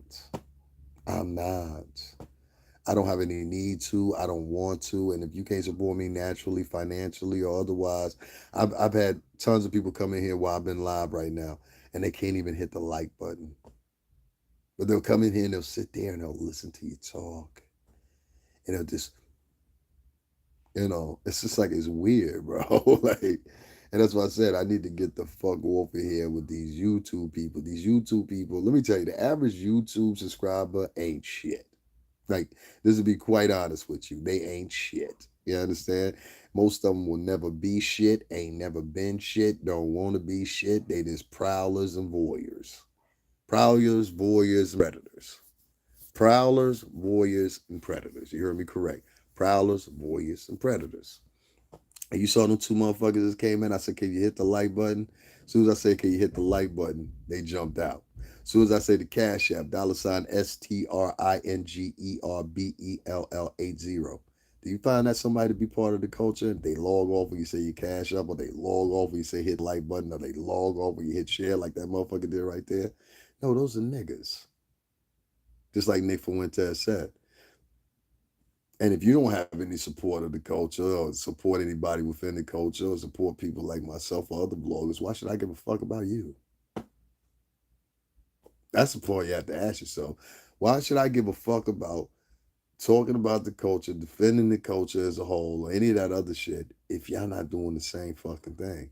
Why should I give a shit? And that's where I'm getting to now. This is why I've stopped doing the traveling and all that stuff or whatever. I burnt out. I had some money saved, and I burnt out 400 and what was it, $17 or whatever, going to NY, having to stay overnight, eating, traveling, all that shit add up. And I did it like 4 or 5 times a week. Do you know not one of these motherfuckers would come in and even offer me $5 to get a cup of coffee, something to eat while I went to the next location? Talking about this the culture. Don't y'all believe that shit. These niggas will do the same to you. They'll do the same to you. They'll leave you high and dry, sitting back talking about, oh, it's for the culture, I'm for the people. Da, da, da, da. I've tried to tell one of my mans that. He ended up converting into a Muslim or whatever. Good dude. Good fucking dude. I even say when I was going through a hard spot, he was the first and only motherfucker to help me outside of one other person. You know what I'm saying? So shout out to him. And he became a Muslim or whatever, and I know he's got good heart. I know he's good intention or whatever. And at first, he was kind of argumentative with me when I was like, yo, man, these motherfuckers don't care. If you find out of 20, if you find 2 of them that's sincere, keep them along with you. And that looked like he get frustrated. You know what I'm saying? It looked like he getting frustrated. Congratulations to Rizza Islam. I told you the whole time you wasn't going to jail. Don't you remember? I told you it was taken care of. I even wrote it on your page. Don't you remember? So shout out to Reza Islam and his newfound freedom. I figured they would drop that case. Sometimes it just takes a little influence in the, yeah. But anyway, congratulations, Reza Islam. I'm glad you're free man to walk about and be, Thank you very much. Selena Stevenson said I had a cute smile. Thank you, Selena. Maybe I should be a model. That'll be a good venture for me or something like that. Yeah, I don't get no love on YouTube no more. I'm not going through suffrage. I'm not promoting suffrage. I'm not promoting we are oppressed. I'm not promoting any of that weak shit that these niggas promote to you, which is the same gesture that the white folks promote to you that are racist. Don't you notice that? Then you notice that most pro-blacks really pantomime and endorse shit that racist whites say about you. You want an example? You can't do that, you black. You can't move like that, you black. If you was black and you went in there, you know what happened, right? Devin, can you comment back for me, please? I don't know how to write back in the chat room, but I did comment back to you. You said I had a cute smile, and I said thank you very much. But I can't, and that's from Selena Stevenson. But I can't write in the chat. I've never figured out how to write in the chat. Does anybody know how to write in the chat? I see all these things down here for the chat, like right there. This is some filter thing or something like that, I guess. If you guys can see the difference between that. Like I'm pretty nifty at almost everything on here, but I have never figured out yet how to write in my own fucking chat room. Isn't that embarrassing? I'm just going through these filters and show you guys how you do all this shit here on YouTube. People on YouTube don't even know you can do all this shit. You know what I mean? But you can. I spent a lot of time. That's why I tell you I don't lie to you guys at all. I spent a lot of time like fucking researching and everything else this shit with this YouTube shit, and it's just like, yo, they do not care. Hold on one second, guys. I'm just trying to. There we go. But yeah, man. Yeah, I think that's cool right there, right? That's kind of still my tone. You don't have to if you don't want to. I don't know what you mean, but I'm not here to argue. I don't like arguing with people. I don't have a girlfriend. I don't have a wife or nothing. I appreciate it. Make sure you hit the like button though and hit the cash app if you could. $ STRINGERBELL80. How come everybody else on YouTube can be about their money, but I can't? How come everybody else on YouTube can do less than I do, but make more money than I do? Isn't that crazy? And make no mistake about it. I'm about my travel, pal. Fuck all that shit. I spent over $415 last month going to locations for these lousy motherfuckers, and they couldn't donate a dime, not even $5. It was just like that was the ultimate kiss. Fuck you. You know what I mean? Does that make sense? I was like, that's like the ultimate fuck you to somebody. You know, like it really is, in my opinion. That's like the ultimate F you. If you can go to all these locations and travel, and then this is the thing about it. People that didn't go to these locations, they'll act like you being like extra when you point it out. And they'll be like, oh, well, you think you better than us? Yes, I think I'm better than you because you a piece of lazy piece of shit because you couldn't live right in New York City. You couldn't go to none of these places, but yet still you taking these people's fucking money. Yeah, I think you're a piece of shit. You should be called out for being a piece of shit that you are. These are con artists, man. These are fucking con artists. Let's try to get some more real ones in here. We're gonna go for about another 30 minutes, y'all, and then I'm gonna cut this off because let me see if anybody hit up the Cash App, anything else. Bro, I don't know. Blah blah blah blah blah blah. We'll see. Guys, I've been on here for 2.5 hours with y'all. Told people what going on 2 hours, going on 2.5 hours, telling people, yo, donate to the Cash App, hit the like button, and all in an effort to hurt me. But listen to me at the same time. This is how weird Black and Latins are.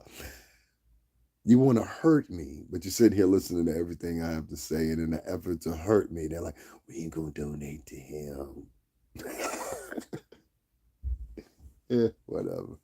This is why I started a new place. I want to end it off with this. I have a lot of shitty followers. I have a lot of shitty followers. I have a lot of worthless followers. I have a lot of followers that just are voyeurs, meaning like they just like to watch you but not participate. I have a lot of I have a lot of people that won't hit the like button, won't hit the share button, won't encourage people to donate to me, won't donate themselves or whatever the case may be. And the reason I keep regurgitating all these places I've been or whatever, because I've been in the literally the middle of danger, standing up there at Trump Tower, or many of these other places I've located and went to. And I had more places in mind for this summer that many of y'all wouldn't know because I saved them, reserved them for myself that I wanted to go visit and wanted to go do with you guys and have fun. But the engagement is not there and everything like that. So I'm gonna reserve that as I become bigger, which I'm very surprised. In my new space, I gained like 135 plus followers in the month. I just got the demographics for over there or whatever. They do the same thing kind of like with YouTube. They give you a monthly synopsis of your demographics and what you ascertain and things like that. And I was surprised. And I've actually had 3 people now that donated over there. One person donated $25 to me the other day. That's how I was able to go and run to the grocery store and add a little bit extra to that, whatever the case may be. And I appreciate that, but it's just a lot nicer people, and it seems like they're way more intelligent than the people here. People like that's one thing I find at YouTube. People on YouTube are not very intelligent. Like I'm talking about like basic intelligence and basic mobile skills and mobility skills or whatever. That's one thing, but I'm talking about deep, clear, intrinsic thinking. That's not for YouTubers. YouTube is more so for people that like to argue, people that like to do drama. It's definitely a place and location for all gossipers. If you're a gossiper here, it's a perfect place for you. If you're somebody that does romantic distractions and why we can't get along in dating, it's a perfect place for you here. If you're one of those opinionated fucks that wants to talk about everybody under the sun and bash people that look just like you on a daily basis, this is a perfect place for you. But for those other than that, no, this is not the place for you. Trust me when I tell you. It used to be. I mean, the original name is YouTube, a place for creators. It's not. It's a place for pantomimes. It's a place for, let's call it YouTube, a place to copy other vloggers. Let's call it that. That's what it is. You know, that's the only time when you can find hundreds of motherfuckers talking about a woman they never met before. Shout out to Suge Avery. She know what I'm talking about. I ain't even gonna say her name. He said that just draws attention and certain dirty, dubious motherfuckers will come in here and try to do her wrong. Who's that? D Flex. What's going on, D Flex? How you doing, man? Guys, if you're just tuning in, make sure y'all hit the like button. Make sure you hit the Cash App $ STRINGERBELL80. Social support for this channel. Show me that you love me just like you love all these other vloggers that ain't doing nothing but regurgitating bullshit ass stories. You heard who's sleeping with so and so? All right, good man. That's what's up. But yeah, man, D-Flex, we just sitting here talking about this fake ass advocacy, fake ass black support or whatever. I had a friend of mine. I remember her from a while back. Her name was Kalita, and Kalita, she was down with the calls and down with the culture, whatever you want to say, or whatever. So those two motherfuckers just logged out. Go fuck yourself. But anyway, Kalita, I remember she opened up a business and she was selling like she had bought well over, I think it was like $3,000, $4,000 worth of product or whatever. And it was ox, the Muslim oils, all that stuff or whatever that she was selling. And her shop lasted probably like a good, I'm gonna say 7 months before she folded out. And it was because of lack of support. I went in there personally and bought stuff. My friend, he went in there and bought stuff. I used to send people to the store and they would buy stuff. She had the beads and she had the ankhs and all that stuff or whatever, right? She ended up having to close that store after 7 months and went into extreme poverty for a minute. And I remember the way she felt because there was a lien put against her. She had to go to court because of this business. This was a young woman. Kalita had to be like 23, 24 years old at the time. She wasn't that old. And she had to close it. And I remember how bad I felt when that happened to her. And I remember saying in the back of my mind, if I had enough money, I would have bought everything in that store just to make sure she made her money back, now close it up. But she fell into the thing of leasing and, being late with the rent and things like that. And it just came too much to just say, yo, I got my own business. You know what I mean? And I never forget that. I haven't seen Kalita in years. I hope she's doing well, though. I really do. Because she deserved it. Because this was a sweet, sweet, whole, full-hearted black woman. It's nothing like the love of a full-hearted, full of empathy, cheery, good-natured, good well-being black or Latin woman. It's nothing like that type of love. It really is. And you find it very rarely nowadays. And let me share this again as people are loading at it because they don't want to hear story. They don't want to hear real stories. They want to hear make believe. That's the bulk of black and Latin culture. They like to pretend to play make believe. I'm a Barbie girl in a Barbie world. It's all about pretending. This is why these motherfuckers run around with blonde wigs and multicolored hair and painted fingernails and think they're rockers when they're dressing like fucking weirdos. You know what I'm saying? Like it's just, it's strange people out here in the culture. I'll never forget Kalita. Like I said, I haven't seen Kalita in years, but I remember what she went through. And I remember when the culture turned their back on her because, see, the culture had the opportunity to come in her store and buy from her. The culture had the opportunity to do things for her, and they didn't. They just left her on her own. And even when she was flagrant and they saw final sale closing down, they didn't even go in there and buy from her then. You know why I think they didn't go buy from her? Because she was pretty. That's what it was. She was pretty. Had Kalita been ugly or subpar looking, they would have supported the fuck out of her. Had she been overweight and obese, they would have supported the fuck out of her. This is the truth. Had she been fucking a nasty, repulsive person, they would have supported the shit out of her. But she wasn't. She was a good natured woman who you could walk up to her and feel the love. That's how strong Kalita's shit was. You could walk up to her and feel the love. You understand what I'm saying? So, Miss Kalita, I just want to give a shout out to you. Last time I saw you was in Norwich, Connecticut. And that was the last time I ran into you. And it was a pleasure then. But I just want to tell her, yo, you don't you ever think that certain people forgot you, because we didn't. We didn't forget you. And I'm sad that that happened to you. I know other people that have had businesses that were black and Latino, and they fledged or went under because the same people they were opening up to serve wouldn't serve them. And that's the same way it feels here on YouTube, where I do my service. You understand what I'm saying? It'd be different if I was just sitting up in this room every day and I did my lives like that. But no, I'm actually a travel blogger. I go to the location that I'm talking about and do my just diligence. And at the end of it, you can't even get a motherfucker to donate $5 so you can get a coffee. You know what I'm saying? It's amazing to me. Like right now, I've been on here 2 hours and 15 minutes, and ain't one motherfucker donated to me.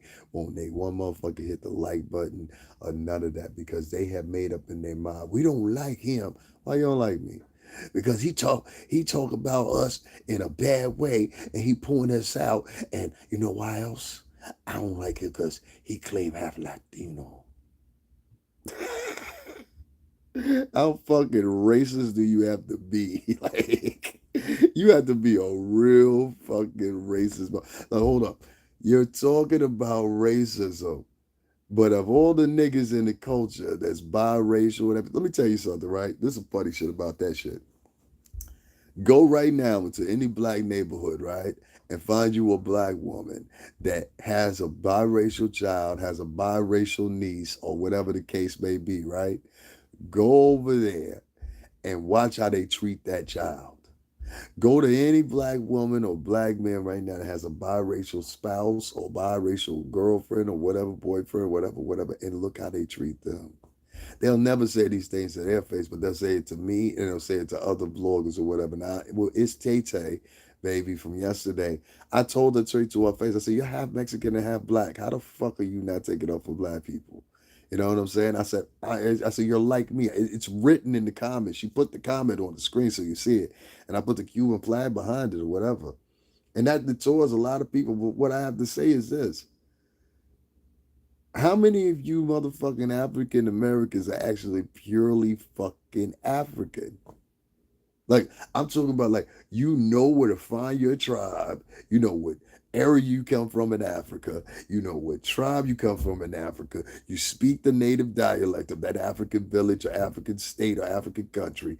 You fucking like, you are entrenched in Africa. How many of you are there that actually believe that you're not mixed with Dutch, you're not mixed with French, you're not mixed with Spaniards, you're not mixed with English? How many, even your fucking last names implement where you come from? And you see how that motherfucker just logged off? Because he know what I'm telling is the truth. I call them the nigga deniers. That's what I'm gonna start calling them. I'm the ninja deniers. That's what I'm gonna start calling them, because that's what they are. They're nigga deniers. Your own history dictates what I'm saying is the truth, because you had house niggas and field niggas. Who were the offspring and most of the people in the house? Anybody want to point that out for me? Or we going to play fake? Because that's what y'all like to do nowadays. Y'all more fake than white folks. So y'all claim white folks are. Like, honestly and truthfully, at this point in 2023, blacks and Latins are more fake than white people are. Anybody want to tell me? What was the difference between the house niggas and the field niggas? What was the difference? Somebody write it in the chat room. Now, there's enough people to write it in the chat room, but instead, y'all going to be fake, right? Y'all going to be phony. Right. Of course, they're not going to do it. They're not going to say anything because it would go against their decorum to say anything about what I'm getting ready to say. The majority of the people, the one motherfucker, he logged off because he couldn't say nothing. These people are weak, dude. Oh my God. Do you ask me why I wouldn't want to have a child by, and I hate to say it like this, I wouldn't want to have a child by a black woman in 2023 because this is the type of environment that the child would be condestined to. These type of people. These people can't even hit the like button when you're talking in encouragement for them. They will not even donate $5 to you when you say, yo, I'm cold, it's outside, and I came up to you and I motherfucking what's the name talking to you about something else. And you know what, Selena Stevenson? This ain't no motherfucking what's the name. We don't do that shit over here. Get the fuck out of here. For real. And you can get the fuck out of here too. Let's get both of them the fuck out of here. You're not gonna sit up in here and have full-fledged conversations while I'm talking and don't donate a motherfucking dime. That's niggas for you. See what I mean? So Selena and D-Flex, it's been real. They probably two of the motherfuckers been flagging me and shit anyway. You see how disrespectful that was? You gonna come up in my motherfucking chat room, hear me, don't donate a motherfucking dollar, and then turn around. No, we don't want to we don't want to time her out. We want to get rid of this bitch. For real. Hide user from channels. Get her the fuck up out of here fully. These motherfuckers been here for 2 hours talking, talking about how you doing and all this shit or whatever. You ain't donate a motherfucking dime, bitch. Get the fuck out of my chat room. I'm getting rid of anybody that's like that. You listen, I go live and I bust my ass and I'm sitting here and I'm explaining what I'm talking about as I'm talking. I'm sitting here telling y'all, no, listen, man, the people really ain't about shit. Like, you know what I'm saying? You can't depend on these motherfuckers. You don't listen. That's what I was telling you about my friend Kalita and how her had to close down her store because she opened up a store that had ox and all that African shit in it, incense, oils, all that shit in it. And I've seen it with repeated people that they even have to go into selling a second product because these people are not proud of that. They're not going to wear an ankh to work. They're not going to wear one of these African bracelets to work. Majority of them. Why? Because they work for a white fucking employer and they know that white employer may not or may play that. So they don't want to take the chance, you know? Don't you go up here stirring up the good white folks now. Shh. You know what I'm saying? But online it'd be like, and the black, and what we got to do is black people, you know, these motherfuckers live like 3-4 lives in one. You know, offline, yes, sir, Mr. Charlie, I'll be right at it. Don't you worry about it at all. Oh, of course. And we facilitated some paperwork for you, and we'll make sure that we get that deal done and it's quick and snappy, okay? I'll see you guys later. Hey guys, how was your weekend this weekend? Was it bitching? And then there'd be the same motherfucker to be online, be like, and look, brothers and sisters, what we got to do is we got to come together because these crackers, they upon us. And y'all hit up the Cashapp and hit the like button. No, I don't want no kid to be part of these motherfuckers. No, no, I don't. I don't want my kid involved in that culture. I don't want a kid that has to rely on where the culture currently sits right here in 2023 because if they did, they would be in danger. Nobody's going to come to their aid. They'll sit there and film when my kid is being murdered, assaulted, or whatever. They'll go out of their way to antagonize my kid or attack my kid or whatever the case may be. Why? Because he's the same color as him. I was walking home last night and I had 3 niggas walk past me. They thought I was 16, 17 years old, evidently in their mind, so I got up on them. And then they was like, oh, but their first interaction wasn't to speak or be inviting. I'd be like, hey, how you doing, brother? Their first, they were, oh, yo, is it beef? Somebody trying to set it? What's going on? That was their first intuition. They were looking for trouble. You think I want my kid to be involved in that? And that's the first thing they would think if my kid was full black or would appear to them to be full black. They wouldn't look at my kid and be like, oh, he's half Cuban, he's different. No. They're going to look at my kid as my kid is black. And he ain't got to worry about no white kids or even some Latin kids. He got to worry about black kids. No, I'm good with that one. I'm good with that one. Mm-mm. Y'all want to sit around and pretend how society is. I be seeing this. What happens when motherfuckers are in the bedroom instead of being out in the streets like moi. This is what happens with that. When you in the bedroom, you don't see how the world revolves. If you get all your information off of watching fucking YouTube, you don't see how the world revolves. If you are sitting around and you talking and having a conversation in my goddamn chat room amongst each other, you don't see what's going on. Until that one motherfucker just logged off, go fuck your mother. When you doing that shit, you don't see what's going on. So no, I don't want no kid that happens to be full black in my opinion, because the pure simple fact, who's gonna have his back? You don't have any. Listen, I know for a fact you don't have no support system. You don't have motherfuckers that would rather see you get your ass whooped than help you out. You're gonna see motherfuckers that would leave you for dead even if they see you groveling on the ground. You cannot go to these people for any type of look at me. I've been on here for 2.5 hours. I said, yo, hit the like button and hit the cash app. They won't even do that. You see what I'm saying? I'm sitting here having a conversation about some real shit. I got two motherfuckers that's sitting there, and that Selena Stevenson bitch, I think she's a setup artist because that's probably one of the bitches that's flagging me. You understand what I'm saying? Like, look, trust me when I tell you, your enemies come with smiles. They don't come with motherfucking straight out, oh, yo, no, no, no. No, they come with smiles. This bitch sat there and said one message one time, and then said the same message again to interrupt what I was saying so I would engage with her and take preferences off of what I was talking about.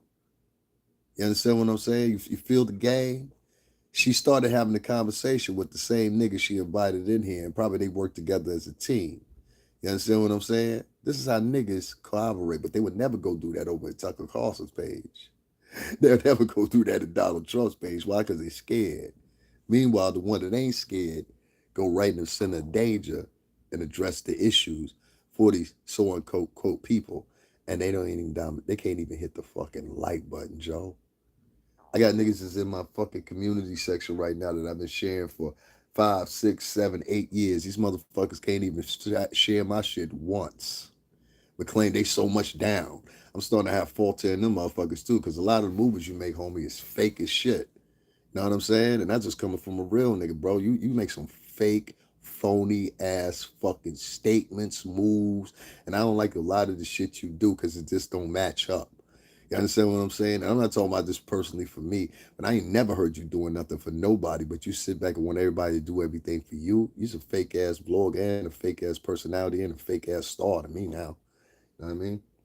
I stopped falling back from a lot of these niggas that call themselves fucking what's the name. Do y'all know that there's multimillionaires that are on YouTube taking fucking cash apps and people are donating to them, part of the culture, but they'll if like you a normal vlog or whatever, they'll be like, you don't deserve that, but the multimillionaire do.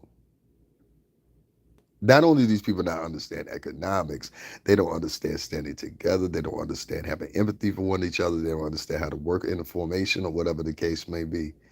And I know a lot of this right now is just wasted time. I've just wasted 2 hours and 30 minutes talking to a whole bunch of people that don't really even care. So, you know, may y'all rest in peace, I guess.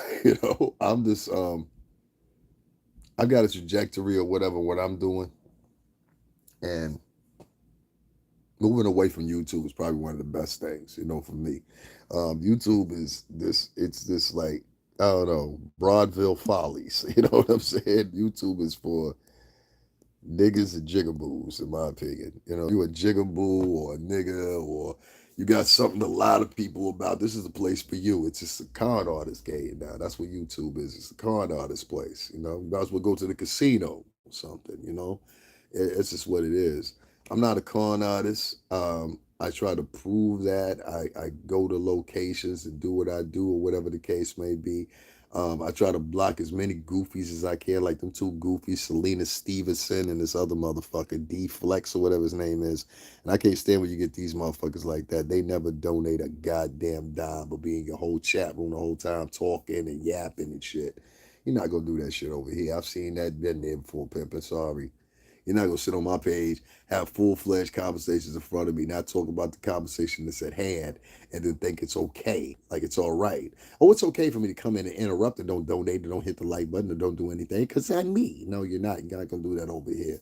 And that's why I said, at the new location I'm at, I like the fact that there's not a lot of those fuck niggas over there. You can recognize them very quickly on the other website where I have my new page. You can definitely recognize them real quick and you can see them. That's the whole thing. See, fuck niggas come in over here on fucking YouTube, and this is something that has happened since the ascension of YouTube.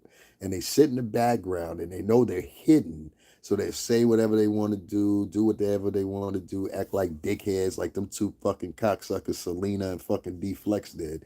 And they'll come into your shit and they'll just sit there and they won't hit the like button. I've been sitting here for an hour saying hit the like button. Neither one of them motherfuckers hit the like button. I threw out the Cash App, $ STRINGERBELL80. Neither one of them motherfuckers hit the Cash App. Matter of fact, yeah, I'm thinking I'm gonna wrap this up right now because it's worthless sitting here. Like I said, this is the exact reason I said I would not have a child. Put me on record for this.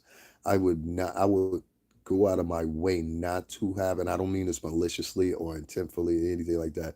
But I have to make sure I do not have a child with a black woman because if I have a child with a black woman, I am now inviting my child into a non-supportive group of people that are mostly made up of narcissists, braggarts, people that think they're better than everybody else but have no accomplishments to prove so for the vast majority of them. I say 70% of them. People that are only giving to people if you're gossiping or talking down about the same people that you're claiming that are oppressed, which is yourself within your own demographic. Why would I have a child in that environment? People that are in an environment where they will kill you but have hesitation on somebody of any other culture when it comes to a conflict. Why would I want to birth a child in a culture that even when they're partying with each other and having a good time, they are looking for trouble and beefing? Why would I birth a child into a culture that most of these people don't even give a fuck about themselves, let alone you?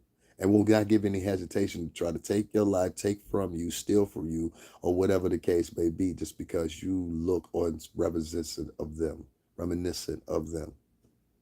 You think I would want to have a child and place them into an environment with people like that? No, that's called self-preservation.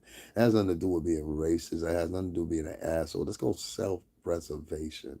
And I'd be damned if I have three kids, one kid. Well, I want to have three, but I'd be damned if I have three kids and place them in an environment with motherfuckers like that. You know? I'll leave y'all with one quick thing.